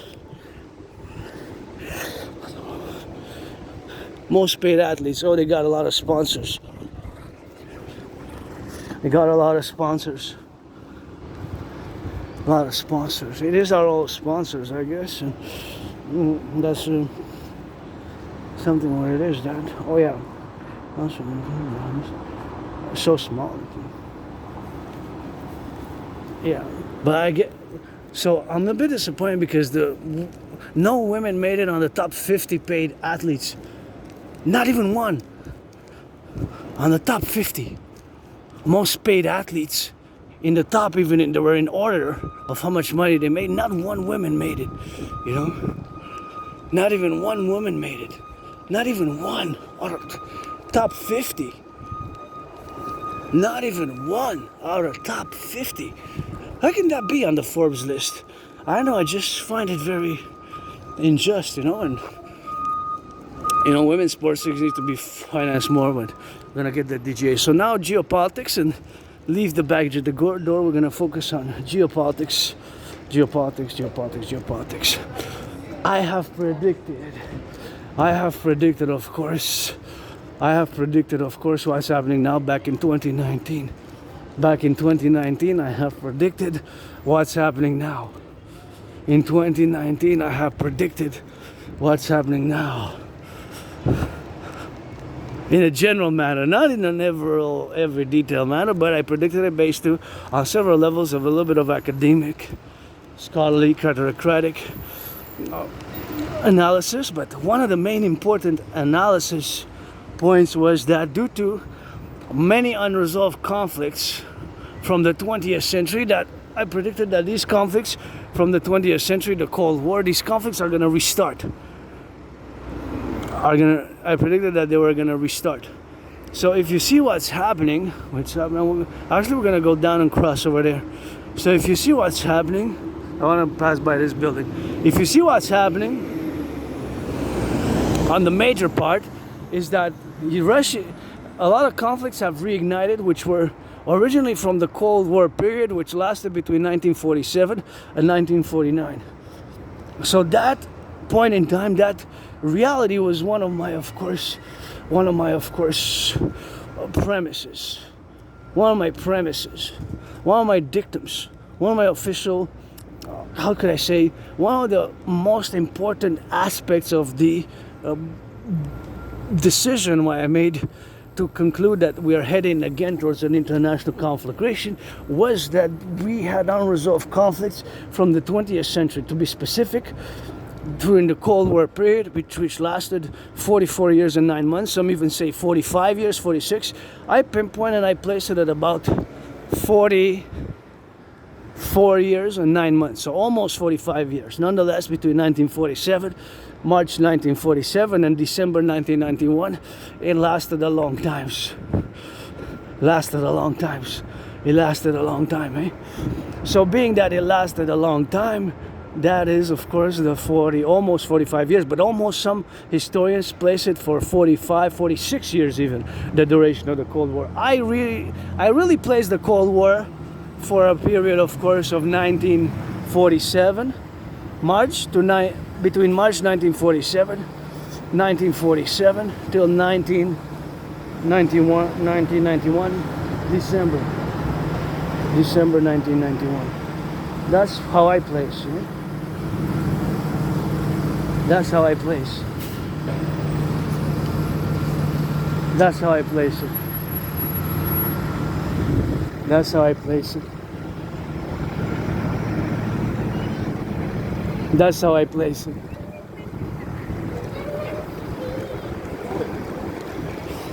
That's how I place it.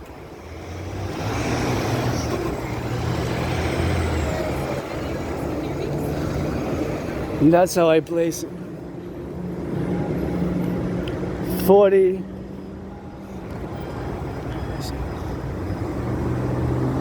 40.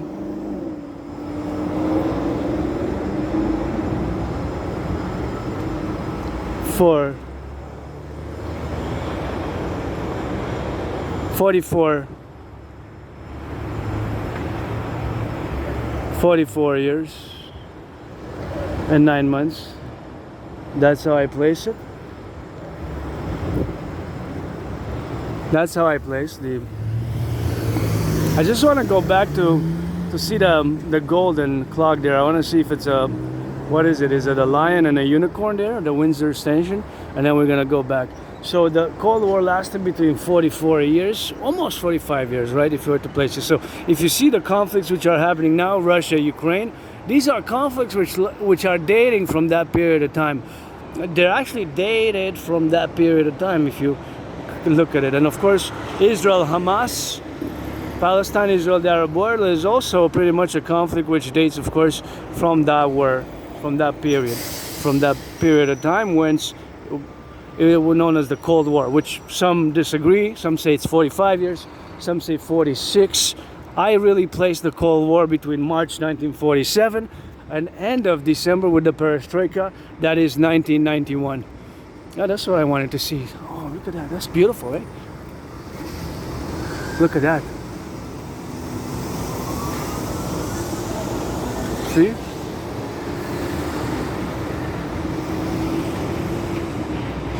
It's really nice how it is. And what's this on the floor here? Oh, maybe somebody dropped something. Oh, maybe some from Jean Coutu. I thought it was an ad. I know that's the number of the company. I thought it was the name or something, but 4 photos. Oh, there's no name on none of them. See? No name. 1, 2, 3, 4 photos, but I won't let these photos be trampled on like that, you know.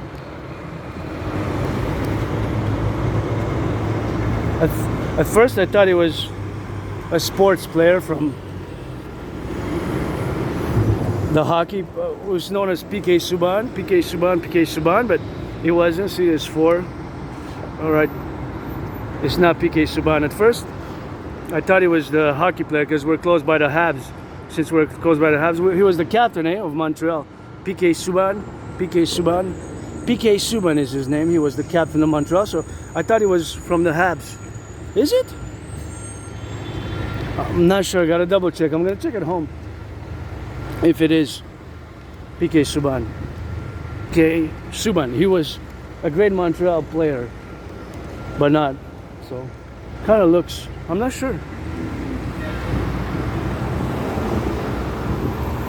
So I thought it was a little PK Subban Habs memorabilia. That's what I first thought. I said, hey, PK Subban, what is the ex-captain of Montreal 4 photos doing on the floor? Some hardcore Habs fan would have said, no, that's PK. Said, maybe it's PK Subban. Not sure. Hey, whatever it is the dynamics, of course, which we have, of course, the life affirming to be, but that's just something which we gotta get down that love, and yeah, we gotta get on that drill, and we're gonna get, of course, all the way to the disco, and get, of course, okay, to the XYZ, and that's what we gotta get doing on that drill, and that's something which we have, of course, to think about. Now I'm curious if I get back home and I check the photos and if it correlates to PK Subban. PK Subban. Is it? Because we were close by the Habs. So these 4 photos, and maybe not. Who knows? Maybe not, maybe it is. And of course, possibly. There's a high chance of being PK Subban. So whatever the case may be, now we're gonna get back in geopolitics. So I predicted what's happening now, but of course there's the geopolitics of sports. There's that geopolitics of sports, actually, you know, which I guess less for the NHL, because NHL it's not really a national though, eh? NHL, think about it. So the NHL is not a national sports league. The NHL is a NHL, you know, blah, blah. NHL is, of course, a national hockey league, but it's not national. It's binational in reality. Think about it. NBA as well. It's not really national. It's actually binational. That's why, just like my theories, of course, propositions, you know, that, of course, my theories and propositions, of course, are for the binational, or called bipolar. The bipolar geopolitical theoretical strategy for the total BDD, benevolent dominance and dominion of the North American collective. Basically, is related to my Trinity theories, which I'm calling for the implementation. And of course, starts with me discussing them now. But when I say the bipolar geopolitical strategy for total BDD, which symbolizes the acronym for benevolent dominance and dominion, is not to be confused with bipolarity is in a psychological condition. It's merely relative and related to geopolitics, right? It has nothing to do with psychiatry. It has nothing to do with psychology. It is merely related to geopolitics. It is a strategy which I'm calling for basically a mass public-private partnership and a fusion of Canada and the United States and via this mass public-private partnership. And my trinity of theories, the CIT, Citizen Integration Theory, the DRT, Debt Refusion Theory, and the CIT, Citizen Integration Theory, the DRT, Debt Refusion Theory, CIT, Citizen Integration Theory, and the DFT, Democratic Fusion Theory. That's quite cool there. Here we got a little bit of the library and a little bit of knowledge here. It's ETS and it's the technology related. And see, we're taking a bit of a route. It's good, a little bit of change. I don't mind change that much. It's just that I have my routines and aspects. We have their routines, and mostly we go to the mountain, but we will go to the mountain today, but in a different route, right? We take some routes which are different. So of course, the DRT has to be implemented, the DRT, DFT, CIT. And of course they have to be implemented across the North American collective. So that is of course the fundamental aspects of where we are, what we have to do, and where we have of course to apply the dynamics of all our integrative forces of what I call the North American collective, which we are the North American civilizational collective. That is my unique philosophy and theory, and it's pertinent to my work as an independent geopolitical theoretical analyst, theorist, and strategist. That is true that we constitute a collective civilizational complex. So we're not totally divorced from Western civilization. We're not totally divorced from Western civilization, but we are distinct, right? So these words are important to retain. We're not divorced, but we are distinct from Western civilization. So we're not divorced, but we're distinct, right? So we constitute a new and emergent civilizational complex, right? So we are unique that we are in the 21st century, and we're unique as a complex because many other civilizations are thousands of years in their new development. They have thousands of years, right? Or hundreds and 1,000 years, or whatever the case may be. Right? Some people even say Russia, and the Alexander Dugin statement and pronouncements is that Russia constitutes a civilization, but that civilization that's 1,100 years from Kiev and Rus, 800 so 1,200 years, whatever the case may be. Of course, other civilizations are thousands of years old, and our civilization, of course, is the confluence that our civilization, of course, is. That our civilization is a new civilization, but it's of course developed from many other civilizations. So that is of course the development that it is from many other civilizational complexes, and it is a new civilization. And this new civilization is a complex, not a complex, of course, again, trying to do with a complex in a psychiatrical sense, but is that it is a new civilization, but it's still a complex. So it's emergent, right? It's emergent. So we're not fully a civilization because we're new. So this civilization is emerging now, right? It's a North American civilizational complex, right? It's a North American civilizational complex.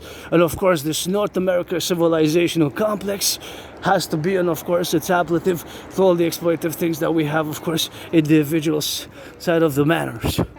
So of course, that is something which we have, of course, to do and to operate, and we have to, of course, integrate in all the manners which we have. And of course, that is something which we have to integrate in our whole appellation and our whole well-being.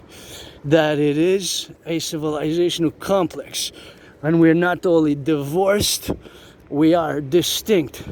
And this distinction from Western civilization comes in the fact that Western civilization can be dated, of course, can be, of course, dated to thousands of years, right? While our complex, although deriving from Western civilization, it has these distinctions. It's a complex, and it's an emergent one, right? And that's, of course, could be stated as the American Revolution being the beginning. Being the beginning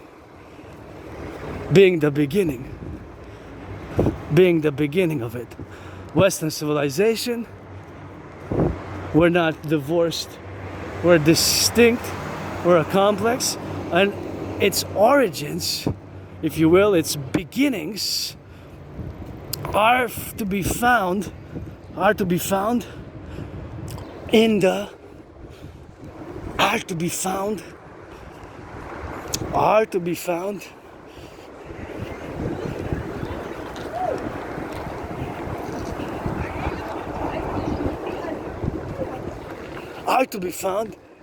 within this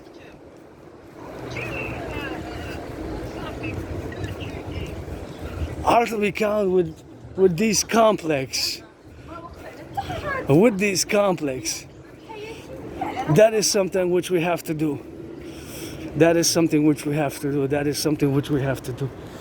And of course, this civilizational complex is something which we have to do together. And these civilizational complexes is something, of course, which we have to appellate and, of course, integrate in all the civilizational manners of which we are, consequently and imprudently in the life being of our forces, that we are dynamic. Collective civilizational complex, which is not totally divorced, but is distinct from Western civilization. So this distinction from Western civilization is this also point of emergence. So its origins, its inceptions, is kind of when during the American Revolution, right? So the forming of the United States, they separated, because I was born in the United States in past lives, as we separated from England. So that was the distinction, the separateness. That requires a lot of discussion, but I'm not going to focus on that now. I'm just going to protrude and discuss. Now I'm going to focus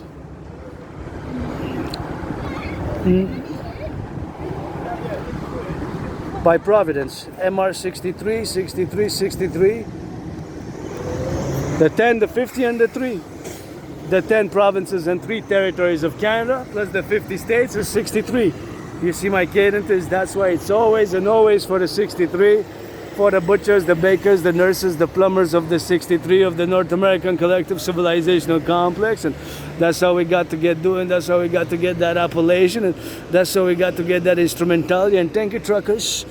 How many truckers in the past hours or from now into another hour, which are going to stop and which are going to go deliver the goods, the cheese, the bread, the butter, the bacon, all across the North American Collective Civilizational Complex. You got to integrate and, of course, say that the Global Dragon Union, aka the NACPW, which we got to constitute, the North American Collective Workers' Party for the North American Collective and always for the 63.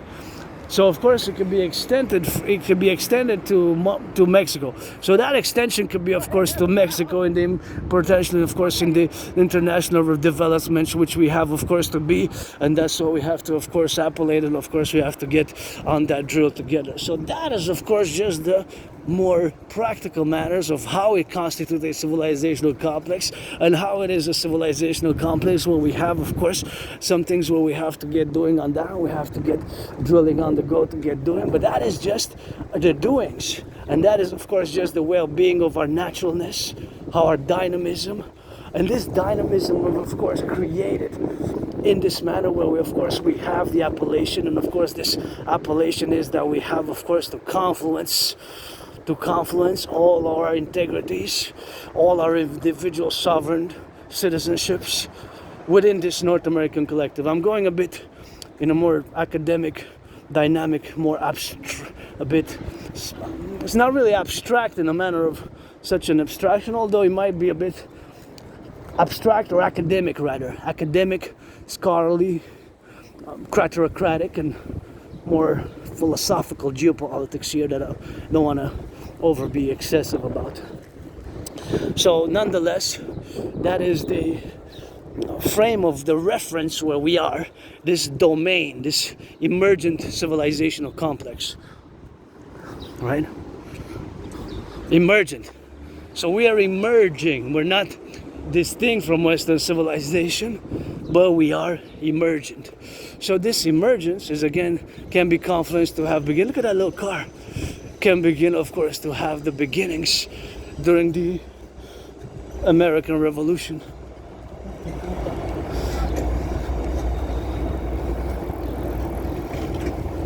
$300 says on it. Cute car, I guess. So that's where we're going. I wanted to see how many people made it to today. How many people made it to this morning to the gym there. Have a public gym. So we're not going to go to the mountainous, but it's of course important to note. So this civilization complex we're part of, whether indirectly, or you know, all who come to join here, they also become or not. If I guess some decide to come try it out. If it's not for them, me, this is my home, you know. Quebec, Canada, tear it up. This is my home in this life and in another life, and I'm a North American, I'm a Canadian Quebecer, you know, and that's pretty much how I am. I'm a citizen of the world as well, but pretty much what I know, you know, is North America, you know. Pretty much what I know is North America. Other, you know, it's just a technical matters, but that's pretty much home. This is my home, and in this life, in another life, today, 20th of August, financially stressed, but got some geopolitics. So I predicted what's happening now back in 2019 in an overall manner. Not all the details. I did not predict all the details, but I predicted that there's going to be an international conflagration. So you got to leave the baggage at the door sometimes when we're going to discuss all the things with that and all the things which we have, of course, in the appellative forces where, oh, I see 4 people, 4 citizens. I see them blurred. I don't see that good. That's what we got, and that's what I got to get doing on the love side of things, you know, to getting on the love side of things, you know, a little bit of that good luck and roll, and that's what I got to get. And here we gotta be prudent. And one thing, if I want to build here to help, would be I will to volunteer to build an aqueduct for water. For water, you know. This for water here. Yeah. It's gonna go a little bit of that, and gonna go do some push-ups at top, and there's 4 people, 4 citizens. Good for you. Morning shirt down, and hey, 4. See, there were 4 citizens doing that workout. I guess we can do a little bit of workout here. We got these 4, but you know what? We're gonna go do 44 push-ups on the mountain. Gonna go do some push-ups on the mountain at the top. August 20th, you know. That's where we're heading. So, now we're heading to the mountain by this road here, and you can check workout and train exercise, and I guess we're just gonna go to the mountain, do some push-ups, and that's about the rock and roll with it. So I predicted what's happening now back in 2019. I predicted that there was going to be an international conflagration. In other words, a World War III. You heard that correct. I have the proof. I even created a workout training program system to go hand in hand with such a scenario where this would be a reality, right? Where this would be a reality. And of course, that reality would be that is, of course, the reality which would be, of course, integral and in all the positions. That would be, of course, the reality, of course, where we have, of course, the appellations to be relative to all the dynamics, where we have, of course, the integrity, of course, the well-being and the wellness, of course, to be and to appellate that constituency. What we have. I like that blue. And the sun, of course, right above. The blue and the sun. See? So, having predicted what's happening now, back in 2019, I'm just gonna lay it for me, of course, to do the conclusion and to congregate and of course, to drink some water. Super important to hydrate. I'm gonna hydrate right here. Put this. Do some hydration. It's important. I guess it's a main out edition because my black. I have the secondary one, but the other one just snapped. And I lost it earlier this morning.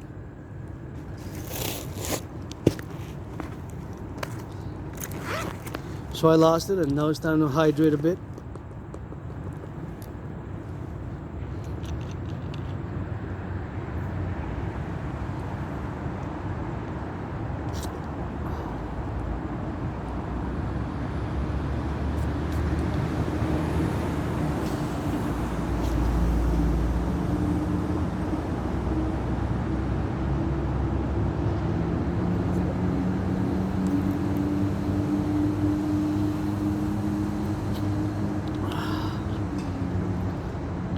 A little bit more, half. Half of 710 milliliters is 355, right? 355. The backpack has about 25 pounds.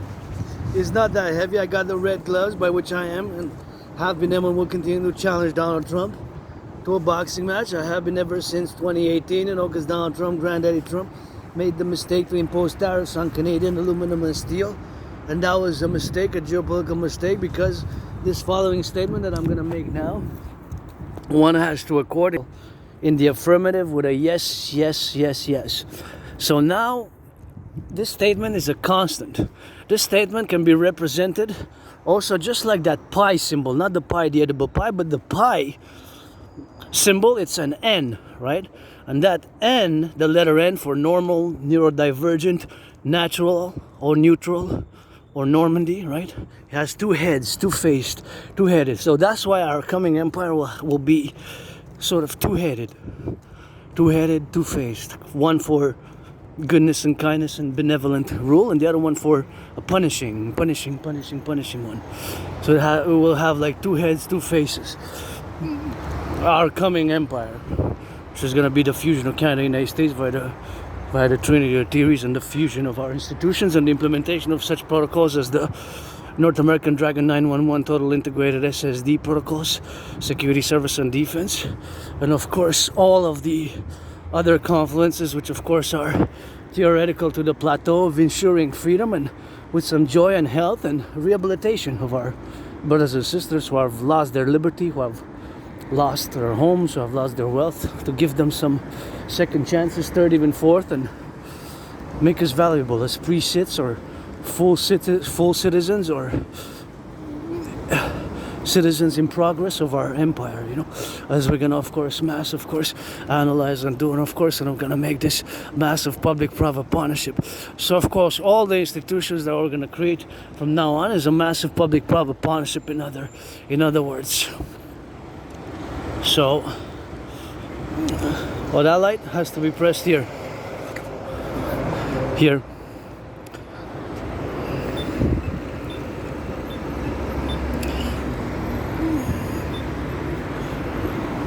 So yes, indeed, I have been challenging Donald Trump since 2018 to a boxing match, and let's build the four. Now I'm going to discuss quickly the necessary building of the four. But before I do, I'm going to finish the position, protocol, the philosophy about the representation of this following geopolitical reality, which of course is a constant just like the pi number, a constant just like the pi number. And of course the pi number is actually represented by a symbol, and the symbol is the N letter. Like I said, is the formulation of course of the relation, the dynamic, of course the relation, the circumference, the ratio for a circle or with a circle. So it's always a constant. It's always 3.1416. It's always 3.1416. It doesn't change. It's always 3.1416, right?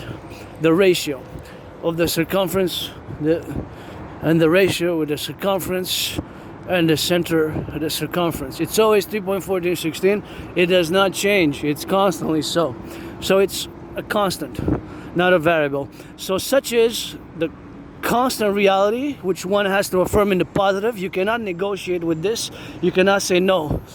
Our main interest when it comes to us as Canada, Canadians, Quebecers, Canadians, our main interest is to have the best, most cordial economic, social, financial relations with the United States, and the United States to have the best, most cordial relations with us. That is a reciprocal manner. That is cannot be negotiated with. So you cannot negotiate with that. You have, of course, to be prudent, and you have to be proactive, and you have to say yes to that. That is just a constant. It is because of our realities, our geographical realities. Is because of our geographical realities. Once and foremost, our geography, coast to coast, ocean to ocean. We got the Atlantic and we got the Pacific, right? We got the Atlantic and we got the Pacific. Our geographical realities.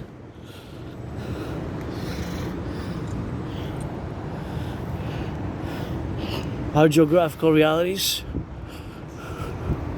I hope next season make enough money to buy my anonymous friend go buy her new skates and me some skates and get a little bit of that skating going for winter. So that is just the constant reality for us. Nice building here, isn't it lovely? I love the white and the caramel. Kind of nice. I love it, love it, love it. See, we got cool. We need more like this. Especially some blue, some red, some green. We need more of that. So our main interest is to have the best, most cordial relations, and give me the tools, give me the permit, especially the first ones which we're gonna do. They're gonna be are gonna be painted atop Mount Royal, and these ones too, they need some paint, some color. The benches, lots of benches needs lots of colors, and of course the embellishment of the public spaces. Even this one here, just some blue, some green and red. Here are downtown Montreal. So our main interest, that means as a priority, the first priority which we have to set as the number one priority as Canadians, Quebecers, is to have the best, most cordial economic, social, financial relations with each other. And the United States vis-a-vis us in relation to us is also the same. Although the United States, my brothers and sisters in the United States, as a Canadian American, your border is also with Mexico, but as a top priority when it comes to foreign affairs, I'm not discussing domestic internal affairs, it is to have the best, most cordial relations with us, right? That's just how it is to have the best, most cordial relations with us. I guess you can have a little bit of water there. I just drank, but you can always hydrate a bit more, and that's always fun here, this exercise here. You can do a little bit of exercising. Let's do a few here. Let's do a few right here. Let's put the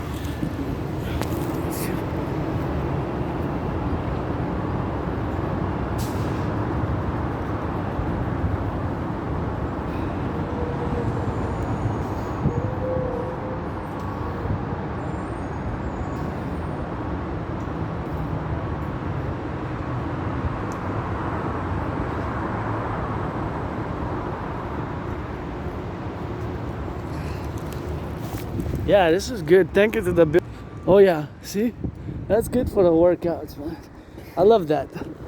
Thank you to the Public Works. We need more like that and more embellishment of that category. It's not just embellishment, but it is a practical gym, so no excuses, I guess, applies, because if you got those in the public, you just need some hygiene, some soap, and you're ready to work out, you're ready to get fit, you're ready to exercise, and that's about it. So our main interest, that is the top priority of our foreign affairs interest to be placed, has to be that we must work towards the best, most cordial economic, social, military, defense relations with the United States. That is just what it is. With the United States. the best, most cordial economic, social, financial relations with the United States. That is just our primary interest. That is that is just our primary interest. Please don't pollute. Put that in the garbage, or if it goes into recycling, put it in the recycling. And that one, that there also, it's just some trash. So our main interest is to have the best, most cordial relations with the United States. And the United States to have the best, most cordial economic, social, financial relations with us. That is just what it is. Well, I'm gonna go around about it. So that is just what it is. Our main interest is to have the best economic, social, financial, military, defense relations with the United States as the first importance in the geopolitical sphere. And that is just the reality. It's not negotiable. It has been so for decades, ever since the dissolution slowly after the Second World War of the British Empire. It is so today, and it will be so for many, many, many decades, unless I guess we have a world civilization, a world federation, and world government, which is still a philosophical, abstract philosophical idea. But of course there has been a movement towards that. But until then, we have this ramification, we have this change, this dramatic change, which totally changed the world situation, right? Which is the invasion of Ukraine by Russia. We also can have potentially Taiwan and China situation. The Taiwan and China situation is, of course, another conflict which was dated from the 20th century. Right? It's a conflict which dates from the 20th century. Also the Cold War. China and Taiwan. This is potentially, when I get back home, you can see that China maybe invades Taiwan now as I'm speaking, as I'm marching to my second home, the Mistress, the Mountain Mount Royal. It could be that China invades Taiwan, which is known as the ROC, Republic of China. So that is always within the realm of possibility, That is always within the realm of possibility. So that is the possibility which, of course, must occur, must happen in the circumstances, of course, where we have to do, and we have to appellate, and we have, of course, to conjugate and integrate all the domains where we are today in the geopolitical sphere, where we are, of course, now, and where we are to position ourselves in the future, as a short, medium, long, and extra long-term strategy, geopolitical strategy. My theory is best, which I'm going to discuss. So once again, our main geopolitical interest, that is the top priority must be. So if you are to classify priority-wise, which is first, and vice versa for the United States vis-a-vis us, which is first, it is that reciprocally we must build the best, most cordial economic, social, financial, military, security, defense relations with each other. And see, whenever I think about it, I'm about to discuss it, I get shivers, because it worries me that since August 1st, we have been designated, since August 1st, we have been designated by the United States government as an an extraordinary threat to the American people. This is serious. And although that not much fentanyl is passing the border, of course, supposedly it has increased this year already compared to the total is three times triple what was last year. 3 times what was last year. Tripled. And of course, the amount supposedly of fentanyl which crossed in that period of time could have killed 16 million Americans. And the government of Trump's administration, they of course do us repression. They do us a little bit of that. They of course state that our law enforcement agencies have not fully cooperated. Rather, the word is coordinate, but coordinate and cooperate, when you coordinate, you have to cooperate, right? Not when you cooperate, you don't necessarily coordinate. So it's just the English language verbs. The word, because I don't want to put words in anybody's mouth, and I don't want to use other words, but of course the word coordinate is there. That our law enforcement agencies did not fully coordinate. But in order to coordinate, you have to cooperate. But not necessarily, when you cooperate, you don't necessarily coordinate, right? Joint action, because you can cooperate on sharing information, but not necessarily on doing joint action, which is more the cooperation, right? Not more the cooperative, to cooperate, to do something for another. Okay, you know what I mean? So there's distinction of the words, although they're interrelated, much in the plateau. So I am deeply worried and deeply sensitive to this, because of course the sensitivity is where it comes is of course for also the fact that we have to state clearly that the RCMP has warned us for years and years and years. The RCMP has warned us for years and years and years, right? The RCMP has warned us for years. For years we've been warned by the RCMP. For years and years and years and years about the growing transnational criminal syndicate organizations taking root, instituting themselves in Canada. For years we have been warned by a growing transnational criminal organized syndicates which are taking root.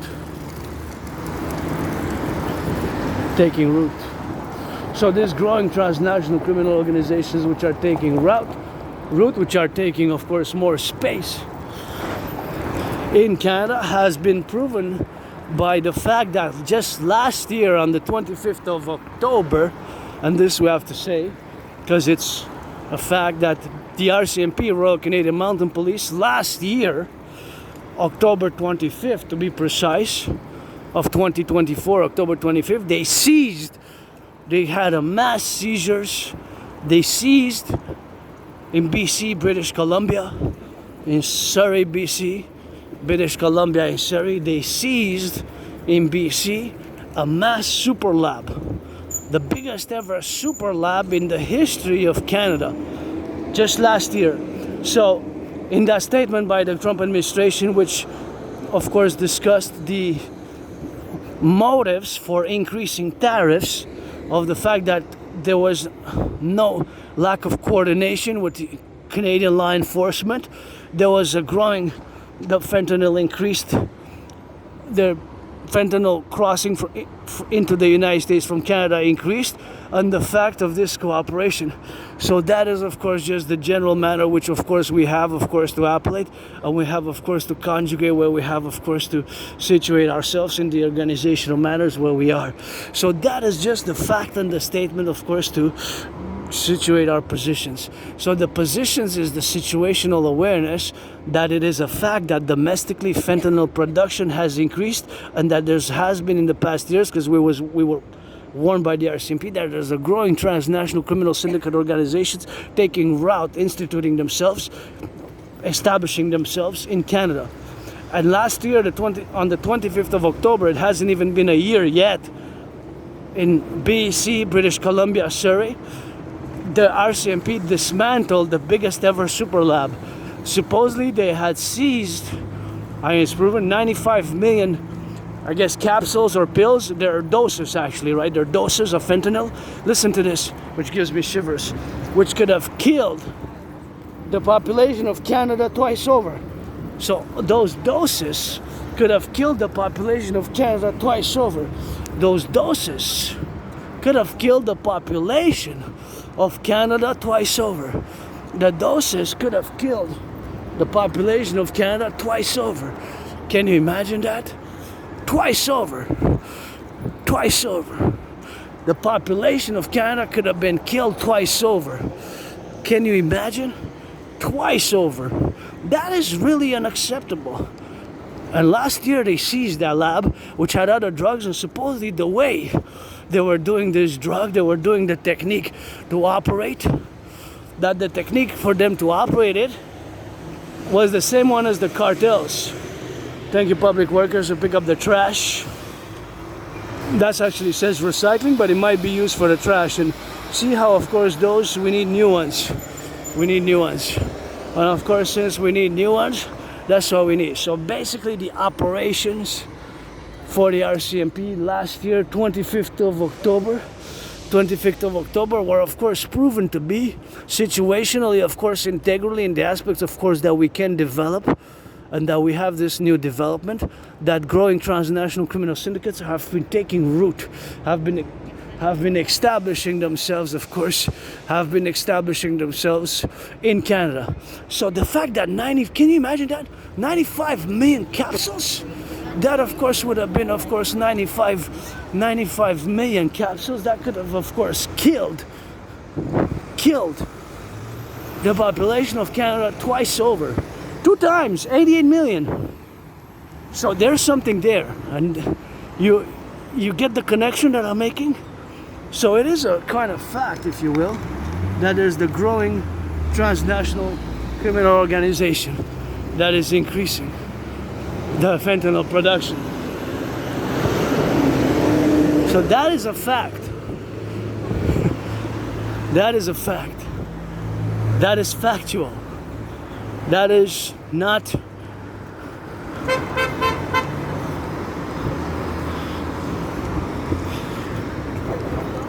that is a fact.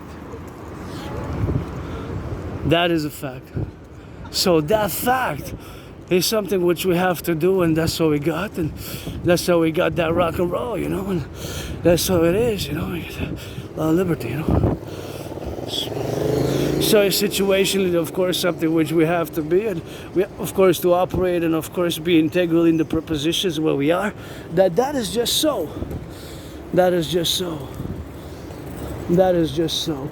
So this being, of course, is the appellative, and this is the situation that we find ourselves in, my brothers and sisters, coast to coast, ocean to ocean. We were warned by the RCMP for years and years and years now, you know, since you can read back articles dating to 2015, I believe, more from 2017 onwards, and especially post 2018, 19, and during COVID. I guess I had COVID, I survived it. It was like death, pestilence, and disease. I got triple vaxxed. I encourage all to keep the protocols of hygiene of the COVID. You know, it was between February and, of course, March, you know. February and March.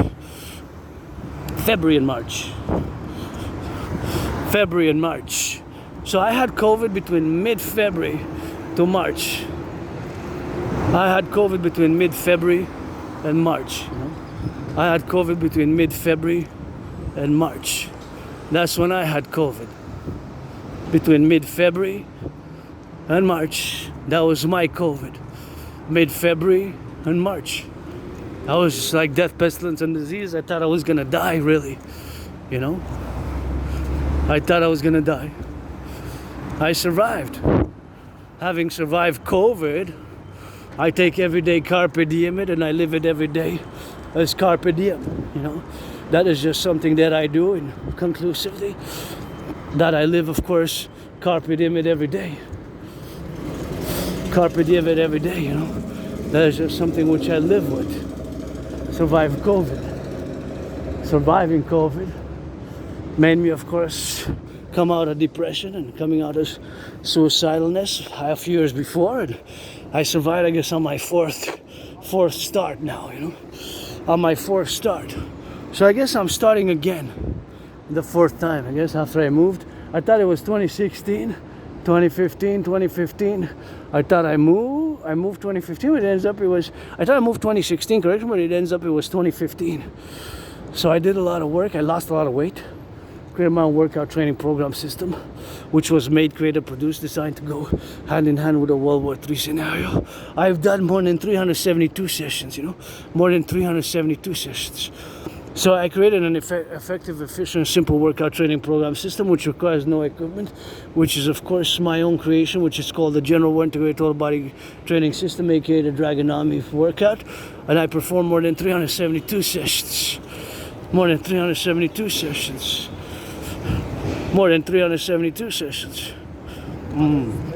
That's what it is with that, and that's what we gotta get doing on that. So that is a little bit of that workout there, and they're putting a little bit of their love, and that is something which we have to get doing for the drill, and something which we have, of course, to appellate in all the situational awarenesses where we are, and where we are prudent on the go, and where we have, you know, all the things which we have, of course, to resolute, and we have, of course, to integrate and appellate, and whoop, gotta be careful on the road.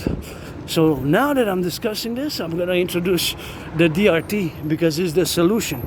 And you can argue all you want, but we have to implement something. As I'm gonna give the salutation. See, that's the way they do the watering of the great gardens, which you know I love. Look at that beautiful garden. That's the embellishment of the cities. Thank you, public workers. And you know, you might be paid by the hour. You know, you might be paid by the hour, and that's it. That's all. And I don't know how much they make, but I'm financially stressed, and that's how we gotta get doing with that, and that's how we got doing on that go, and that's how we got doing on that left, right, or Z, and that's just something which we have to be doing, you know, something which we have to get doing on that rock and roll, man. Always for the butchers, the bakers, Hydro-Quebec workers, gotta send that Hydro-Quebec machine, always meditating on all the dams which are built, and this is kind of nice here. Look at this, so beautiful. This is kind of a nice choice here. Really nice. This is the lights. Really nice on the color there. Oh, nice. We're gonna go by the other street, Union Street. Yeah, I just love that, and that is something which we have, of course, to do, and we have to appellate, and we have to get on the living, on the side of the things which we have to be, and that is something which we gotta be. Yeah, same beautiful color, vivid colors, eh? So nice. Love it, love it, love it. These buildings here, which we have, gotta cross the street. There we go, and the crossing of the street there, and we get it on the go there, and we gotta get it on that Lex, and that's all we have to get doing with that, and gotta get it on that love, and the butchers, the bakers, the nurses, the doctors, and the firefighters, the plumbers, the electricians, and all those nurses, and those workers, man. As we go top the mountain, a little different route. So now, to finalize, we're gonna discuss the DRT. Super important to listen carefully to the DRT, and it is the solution, the only solution, or not necessarily the only solution, but it has another solution has to resemble my DRT theory very strongly.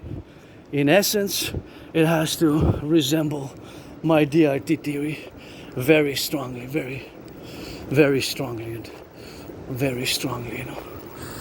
That is just has to resemble it very strongly, the DRT.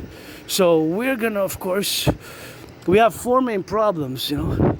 We have four main problems which are touching us, which are, of course, affecting us in the normal in the normal day-to-day today. And it's not just us Canadians, it's my brothers and sisters in the USA. And I love this color here, so nice. All this colorfulness, you know.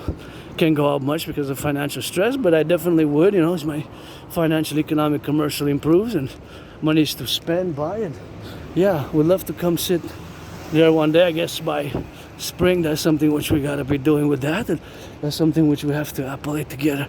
So of course we have four main problems. The four main problems are, of course,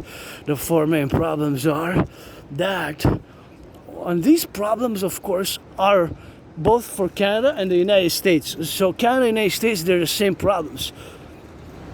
Hey, there are new benches there. That's new. That's pretty cool. Oh, I can get a little bit of benching. Look at that. That's what it is. Yeah, that's what we gotta get doing. So the four main problems affect the majority of the population. So these four problems, whatever order you pay them, you know, whatever the point we have, whatever the appellation that you have. So the four main problems are fundamentally, in essence, you can change them, you can vary them. So this variety, of course, is something which, of course, has to be implemented. I kind of like what they did there. Oh yeah, they put some nice white there, and see how they are there. White, and the benches with the greenish type of. This is new. This wasn't there before. Yeah, that's pretty nice. Kind of like it. all we have, you know, something we got, and that's what we do, and that's how we got an appellation, you know, to getting on the go, you know. It's something which we have to get. That's what it is with that, and yeah, those four main problems affect us in a majority of the population, and these four main problems are in whatever order. So the four economic financial problems which are affecting us, and that's why I say that we have to implement the DRT, are: one, the growing cost of living, the price of eggs, price of butter, price of cheese, price of bacon, price of sausage, price of milk, butter, eggs, sausage, bread are increasing, cost of living. The other one is, of course, the growing cost of rents. The rents are increasing. My rent increased by between 6 to 10, between 6 to 10, between $6.10. Correction, not 10 cents, between $6.10. I'm not going to say exactly how much, I'm just going to put it within that range, between $6 and $10. So I'm not going to say if it's 6 or if it's 10 or if it's in between. You're going to have to guess. But I'm not going to complain. So on my part, the rent has not increased that much for me, right? For me, it has not increased that much. So here it is. The DRT, again, because of those problems, we have to implement it binationally, because both the United States and Canada, Canadians and brothers and sisters in the United States, are affected. The majority, not all, of course, because there's still millionaires, billionaires still making, like the CEO of Air Canada, who made last year 12 million, and I'm assuming he's about to make 13 million this year, plus bonus and whatever have you. And that's all we got. So of course, that is something which we gotta get on that drill, and something which we gotta get loving. So those four: the growing cost of rents, growing cost of living, growing cost, the stagnation of the salaries is also a problem.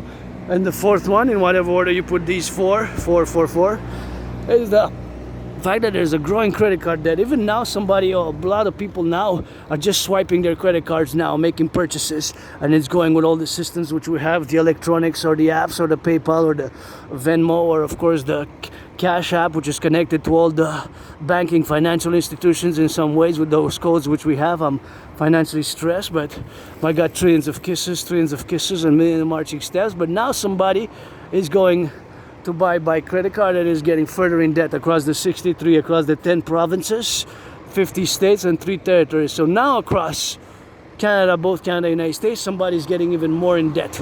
Is utilizing its fourth credit card is maxed out. So swiping, Montreal to San Francisco, a lot of the people are getting more in debt. Me, I'm on a budget. I had $1.90 from leftovers from yesterday. My anonymous friend gave me 10 today. I gave 60 cents to that artist juggler. So thus I have 190 plus 10 is 1190. 1190 minus 60 cents, that's $11.30, which I have as a budget for today. That's my budget for the day. Otherwise, today would have been only 190, but it increased because I got, I guess, a gift from my friend of $10. I got a gift of $10 for my friend. So that is something which I got as gift, plus I got this change. Let's see exactly how much I have. But nonetheless, those are the problems which are affecting, the majority of the population. The majority of the population. So I got 90 cents plus 10. And of course, that is something which we have, of course, to get it on the go, to getting on those left and right. And the appellations, of course, to be on the confluential part. I found another. So that's $1.05 there. So that's $1.05. Are we gonna find some more? $1.05. I should have, if my calculations are correct, I should have $1.30. Oh, I found. That's $1.25. $1.25 plus the 10. Should I have a 5 cents somewhere? Maybe. If not, I guess for the 5 cents we can let it be. What do you say, ye? We let it be. So, oh yeah, I found it. Yeah, exactly. No, even more. Let's see. So that's 75 cents plus 10, 20, 30, 40 plus 70 cents. So I had a bit more. So 75 cents plus 60 cents, that's $1.35. $1.35, exactly what I said. So $1.35 plus 10, that's $11.35. So that's my budget for today. For the rest of the day until I'm aiming to get back by 4:44. 4:44 latest. Actually 4:44, between 4:44 and 6. Actually 4:44 and 5:44. Something like that, whatever. So here's the DRT explained, and again, there's no solution. You cannot argue with that. You know, you can't argue. You can't say no. You can only say yes, yes, yes, yes. You know, you can't argue. You can't say no. That is just what it is. Just what it is. So our main interest is to have the best, most cordial relations with the United States. And this theory, the DRT, we have, of course, to implement it binationally, because it's part of the binational strategy for the North American Collective for total BDD, benevolent dominance and dominion. BDD, benevolent dominant. And I was gonna go here. There's an artist place where I left some of my equipment. Nobody called, but I guess maybe better late than never. And of course, I wanted to go to the washroom, but I'll go atop the mountain. I'll go atop the mountain. So the DRT, the debt refusion theory for the North American Collective, is something which we have, of course, to implement in the North American Directive. So, of course, all the concludences which we have, of course, is the North American Collective, where we find ourselves to be in all the understandings, the plurality of our civilizational complex, where we, of course, we have, and of course, where we have to appellate that all of the dynamics where we are involved with, all of our life, that is, all of our well-being is, of course, something which we have, of course, to be also grateful about, you know, because we have a great civilizational complex, which of course is the dynamics where we have the, I'm just gonna give 30 more cents because that's what I can afford, you know. So I don't know, wait a bit, otherwise I can't afford too much, but I'm gonna get a little of dynamics. I had $1 at home set for charity, but I forgot to take it. I had $1 for charity. Ça fait plaisir. Je vais le chercher. Salut, bonne journée. That's what it is, and that's what we got. And of course, that is something which we charity. Me too, you know. If I'm financially stressed, but it's something which you have to get the preposition about, you know. And that's something which we have to get the dynamics about, and we have to get on the confluences of where we are today, you know. Because you give and receive, you know. You give and receive, and sometimes we just gotta give and we'll receive, you know. It's, who knows, maybe he's an archangel, you know. Maybe he's an archangel.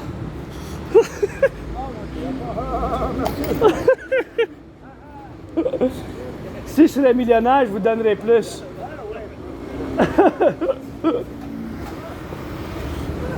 That's what it is, man, and that's charity, you know. Who knows, maybe he's an archangel, you know. What if he's an archangel, you know? Knowing how much we have in the pockets, knowing all our secrets, you know. What if he's an archangel, you know, knowing exactly how much we have in the pockets. Imagine, imagine that beggar's an archangel who knows all our secrets.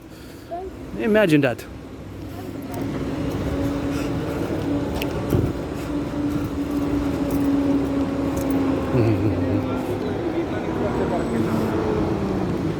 And that is just how we have to be, you know. And yeah, it's, I mean, these are possibilities, but that is just how we have the dynamics, and you give and receive, you know. You give and you receive, and that is just something which we gotta be mindful about, you know. So back to the DRT, the debt refusion theory, that is something which we have to remiss ourselves with. And it's not all about the money, you know. It's not all about the money. Not all about the money, but it's of course part of, and money is to buy, sell. That's why my DRT comes to the rescue. My DRT comes to the rescue. My DRT comes to the rescue. My DRT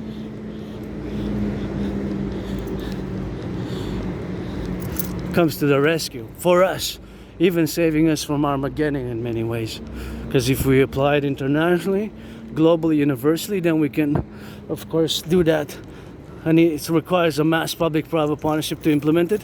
First across the North American Collective, and calling on my brother citizen Bill Gates and all tech giants, all corporations, institutions, organizations. Public-private partnerships are, of course, appellated, instrumented, of course, to this great work.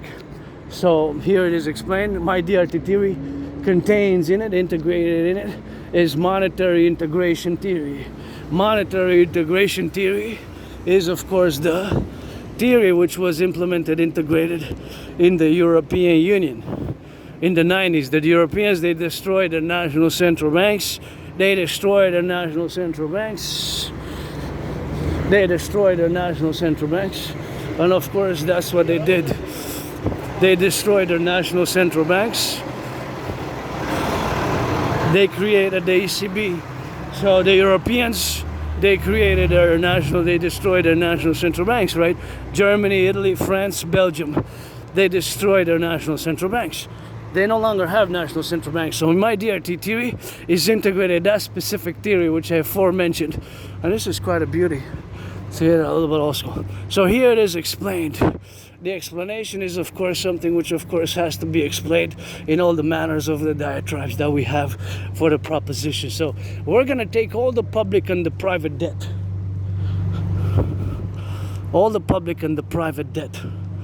My 10,000, your 10,000, their 10,000. Coast to coast, ocean to ocean. All the public and the private debt. Coast to coast, ocean to ocean. All the public and the private debt. All the public and the private debt. My $10,000, your $10,000. Here it is now, the DRT explained. We're gonna take all the public and the private debt. My 10,000, your 10,000, and of course the other 10,000. So all the public and the private debt, we're gonna create it. All the public and the private debt, we're gonna take it all together from coast to coast, including my $10,000. We're gonna convert all our public-private debt to the US dollar, and we're gonna add it with the US public-private debt. So that money is gonna create a new currency, and we're gonna create a new currency, and the new currency is gonna be the creation of the UE, the universal exchange unit. UE, U dot universal, E dot exchange, U dot unit. The universal exchange unit, the UE, U dot universal, E dot exchange, U dot UE.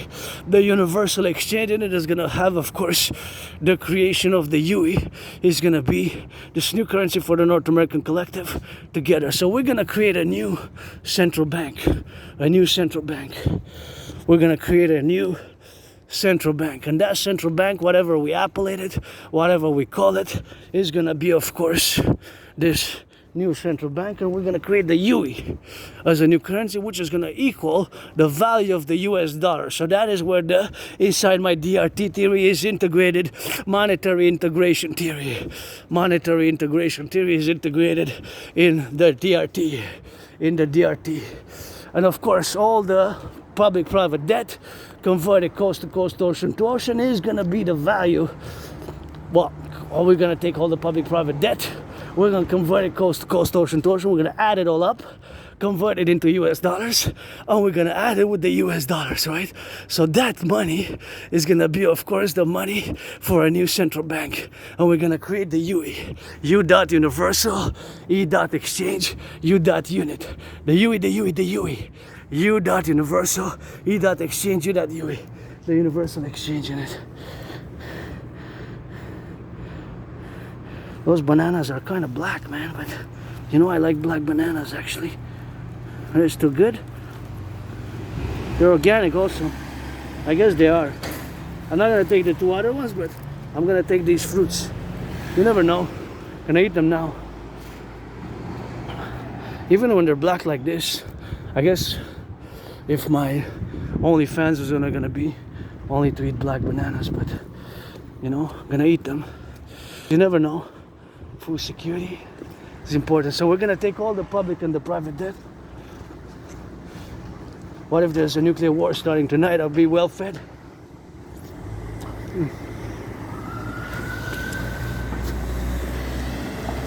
So we're gonna take all the public-private debt. Very good. Even when they're black like this, they're still good. Yeah. Yeah. They're still good. We're gonna eat the other one.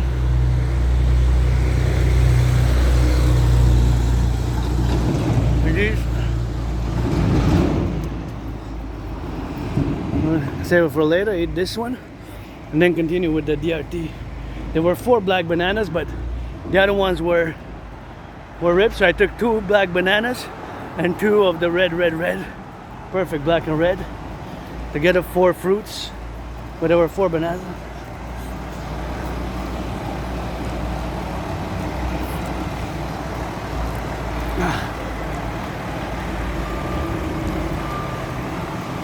Organic.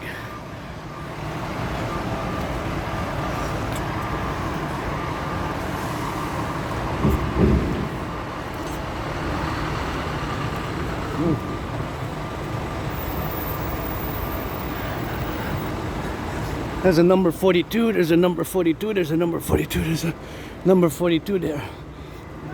So these I'm gonna put in the first garbage, public garbage. Also, actually, these can be composted, right? So of course they're compostable. Gotta keep in mind that these are compostable. So back to the DRT, we're gonna take all the public and the private debt, right? All the public and the private debt, coast to coast, ocean to ocean. We're gonna convert it into US dollars. We're gonna convert it into US dollars. All the public and the private debt, we're gonna convert it into US dollars. We're gonna convert it into US dollars. We're gonna add it with the US public-private debt, right? And that money is gonna create this new currency, which is gonna have the value of the US dollar, called the UE. U dot universal, E dot exchange, U dot UE, the UE, the UE, the UE. We're gonna set an interest rate level of 10%. It's not gonna be able to be more than 10% after that. With that money, with the creation of the UE and a new Imperial central bank, we're gonna, of course, mass finance fitness, get rid of the border, do a great census. We're gonna do a great census, a census of the population, see who's been living here since 2020, since the past 7 years, to see who we can give amnesty to. Of course, who we can give amnesty to, and that's why we're gonna get drilling with that. And of course, we're gonna do that amnesty, see who we can give amnesty to. And of course, we're gonna just build, of course, rebuild the complex and rebuild, of course, the North American People's Imperial Coliseum. We're gonna rebuild the aqueducts, rebuild the sewers, rebuild the public works. We're gonna do mass public works buildings, and we're gonna rebuild the infrastructure, build more hydroelectric dams, build more hydroelectric dams, build more sewers, build more canals, and establish the NACWP, the North American Collective Workers' Party for mass public-private partnership works. We're gonna, of course, build the Imperial People's Coliseum, where Donald Trump and me we're gonna inaugurate it on the Canadian-US border. So we're gonna mass finance, of course, the creation of a common passport. We're gonna do the Imperial Republican fusion. We're gonna fuse the RCMP, Royal Canadian Mounted Police, with the FBI, and we're gonna have the Imperial Republic Police Force for internal domestic security and justice. And of course, we're gonna have these two complementary covenant cooperative institutions with it, the creations of new public-private partnership institutions, the Draconis, aka Imperial Security, Service and Defense Legion of the 63. Across the 63, the 1% of the population from new and existing workers who worked in security service or security as service. And of course, we're going to continue to appellate and do, of course, the building of the North American People's Imperial Coliseum. We're going to build 44 tunnels. In case of a thermonuclear war, we're going to build 44 tunnels. And those 44 tunnels are going to be built in that confluence. And that is just the great work which you are bound to be doing together here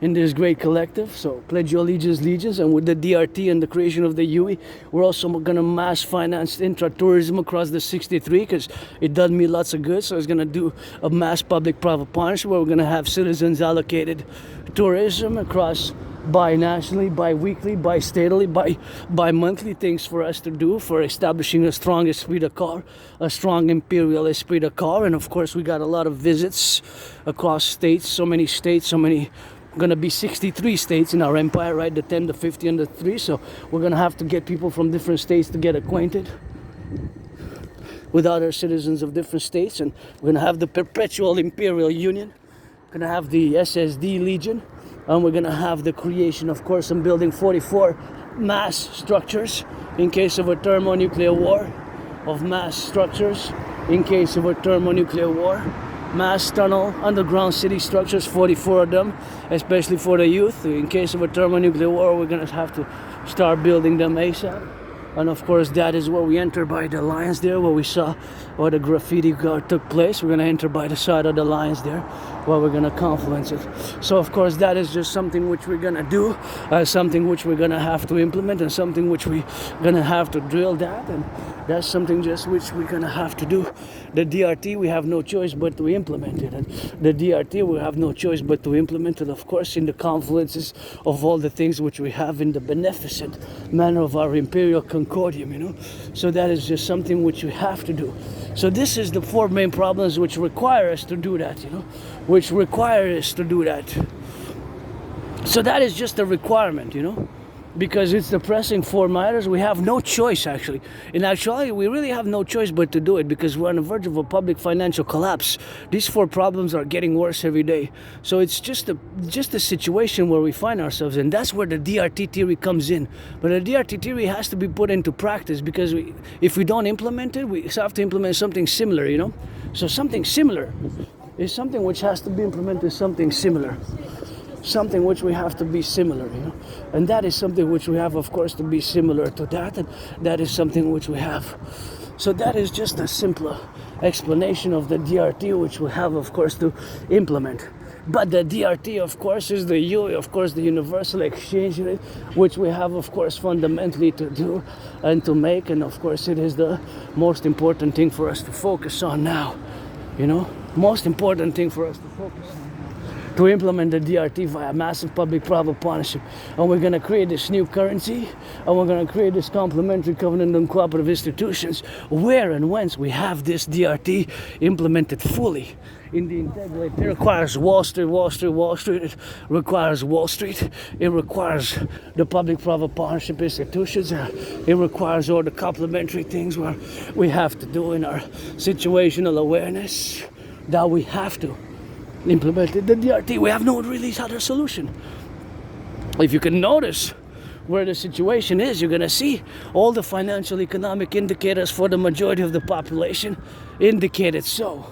Gotta slow down. Slow down when you hear, of course, the police passing. You gotta slow down the cars. And even the pedestrians, I recommend you stop. You stop the pedestrian when you cross the street, so you don't cross. When you hear the police, you gotta stop. So that is just the confluence when we have, of course, to implement all the dynamics of all the beings, where we have, of course, to interject it. So that is just the interjections where we have to be. So press on the stop pedal, press on the stop, and of course stop where you're doing, because it's super important to move out of the way. Just move out of the way. Maybe they're responding, of course, to a situation, and of course you have to move out of the way. because it's super important, of course, to consecrate and, of course, to get the dynamics on all the situations where we are, today in the tough times, So that is something where we have to do, And that is just a situational awareness of me going to the mountain. And please, please, please, you hear the sirens or the fire trucks, the police, just slow down the car, just get out of the way. And money, other things is secondary, to life, light, liberty, pursuit of happiness. I'm pretty joyous, happy, but I'm just financially stressed. That's my only stress really now, financial. But I have great hope that, of course, the DRT, the debt refusion theory, has to be and is and has to be implemented, of course, in all the dynamics where we have to be on the side, of course, of all our characteristics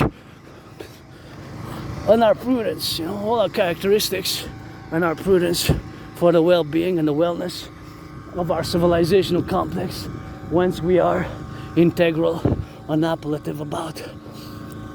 So the DRT, the debt refusion theory, is something which we have to implement. You cannot argue with that, and that's why I live it. We're gonna do great things with that. Mass rebuild the infrastructure, build more hydroelectric dams, mass finance citizens fitness, credit some UAs for performing my workout. And see that where the graffiti which we saw earlier this morning, which was a nice piece of artistic work, that's where the lions are, the 4 lions, right there where you see that big statue there in the film. So now we're gonna switch it a little bit of that French, because je viens de la belle province. So, bienvenue Québécois et Québécoises, un beau petit matin, puis on va faire une petite révision. Ouais, les corbeaux, moi aussi je vous aime, les seuls à encourager. Je fais les longues marches d'entraînement méditation, puis vous savez que je suis un artiste, athlète, philosophe, théoricien en géopolitique, philosophe, et bien sûr, qui n'est pas parfait, qui vit avec une condition de neurodivergence, qui ça en fait m'a amené beaucoup de souffrance, beaucoup de peine, beaucoup de situations que j'ai vécues moi-même, surtout vis-à-vis à l'emploi. C'est difficile pour les Aspergers. On n'est pas une grosse majorité de la population. On fait partie d'une petite population quand même. C'est moins d'1%, moins de la moitié d'un pourcentage, c'est 0,44%. C'est 0,44%, bien sûr, dans cette situation qu'on vit. On est moins de 0,44% pour la faire, bien sûr, dans ce point de convergence qu'on vit, bien sûr, dans ce point de convergence. Fait qu'en étant une petite population, on a quand même de la bonne contribution à faire, surtout quand ça vient aux intérêts spéciaux, qui sont aussi connus comme intérêts obsessifs. Nous, les aspires, c'est pas, premièrement, il faut savoir que c'est pas une maladie mentale. C'est pas une maladie, pas du tout. Il faut savoir, bien sûr, que dans la conséquence d'avoir, bien sûr, ce point de domaine d'interférence, pour être, bien sûr, dans la conséquence où qu'on vit, bien sûr, aujourd'hui, c'est ce point de vue d'avoir où vous vous situez vis-à-vis l'Asperger's. Parce que, premièrement, il faut commencer par dire, c'est pas une maladie.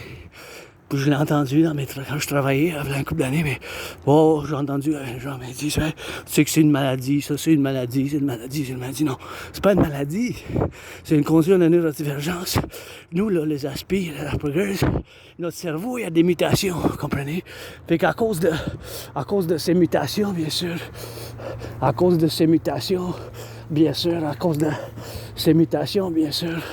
on a des points difficiles, bien sûr, pour être dans le point de convergence ou être, bien sûr, aujourd'hui, le point de vue d'où donc on s'exprime dans la situation pour qu'on aille, bien sûr, dans ce point de convergence pour être, bien sûr, en temps de bâtir ces ponts.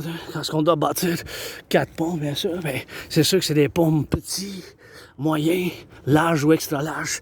Dans ces 4 catégories de ponts, bien sûr, c'est des choses, ben, c'est illusion.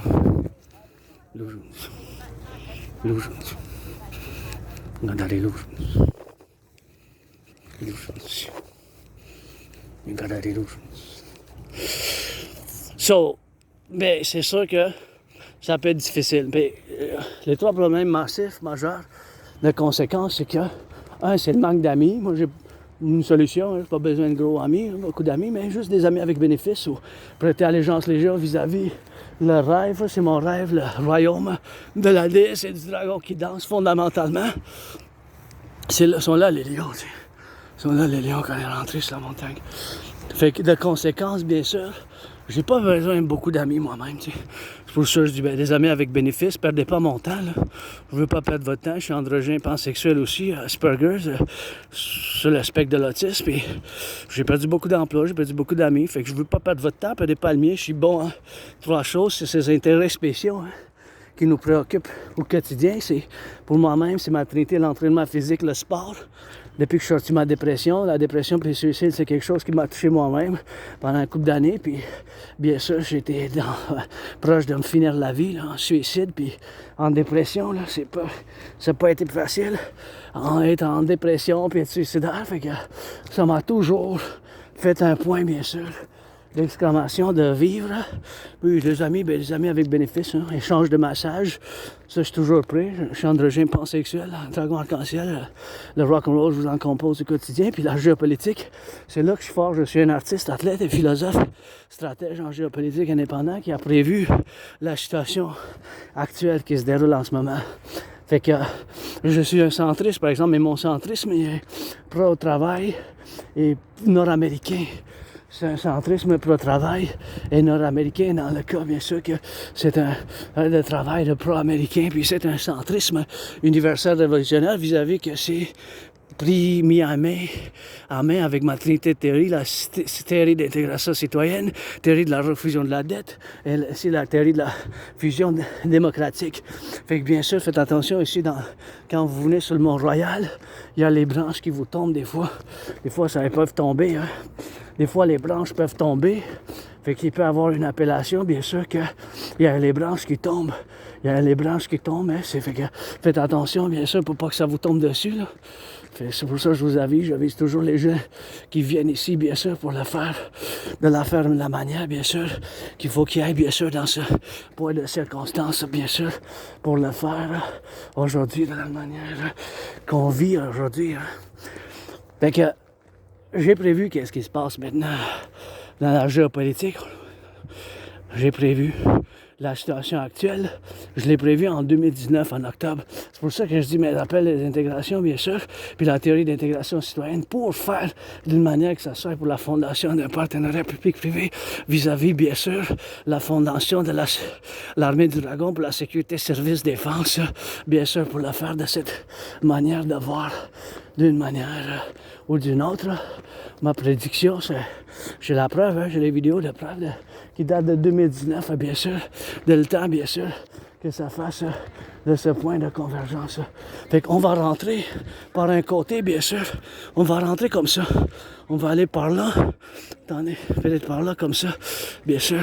Des fois, on rentre par là, et bien sûr, c'est quelque chose, bien sûr, qu'il faut que ça fait, bien sûr, une rentrée, bien sûr, de faire, bien sûr, de la même manière qu'on soit, bien sûr, ici sur la montagne, pour qu'on rentre. Moi, je vais rentrer par là. Ben, c'est ça, fait qu'il faut faire un effort individuel commun. Puis moi, vis-à-vis l'Asperger, je n'ai pas besoin de beaucoup de soutien, bien sûr.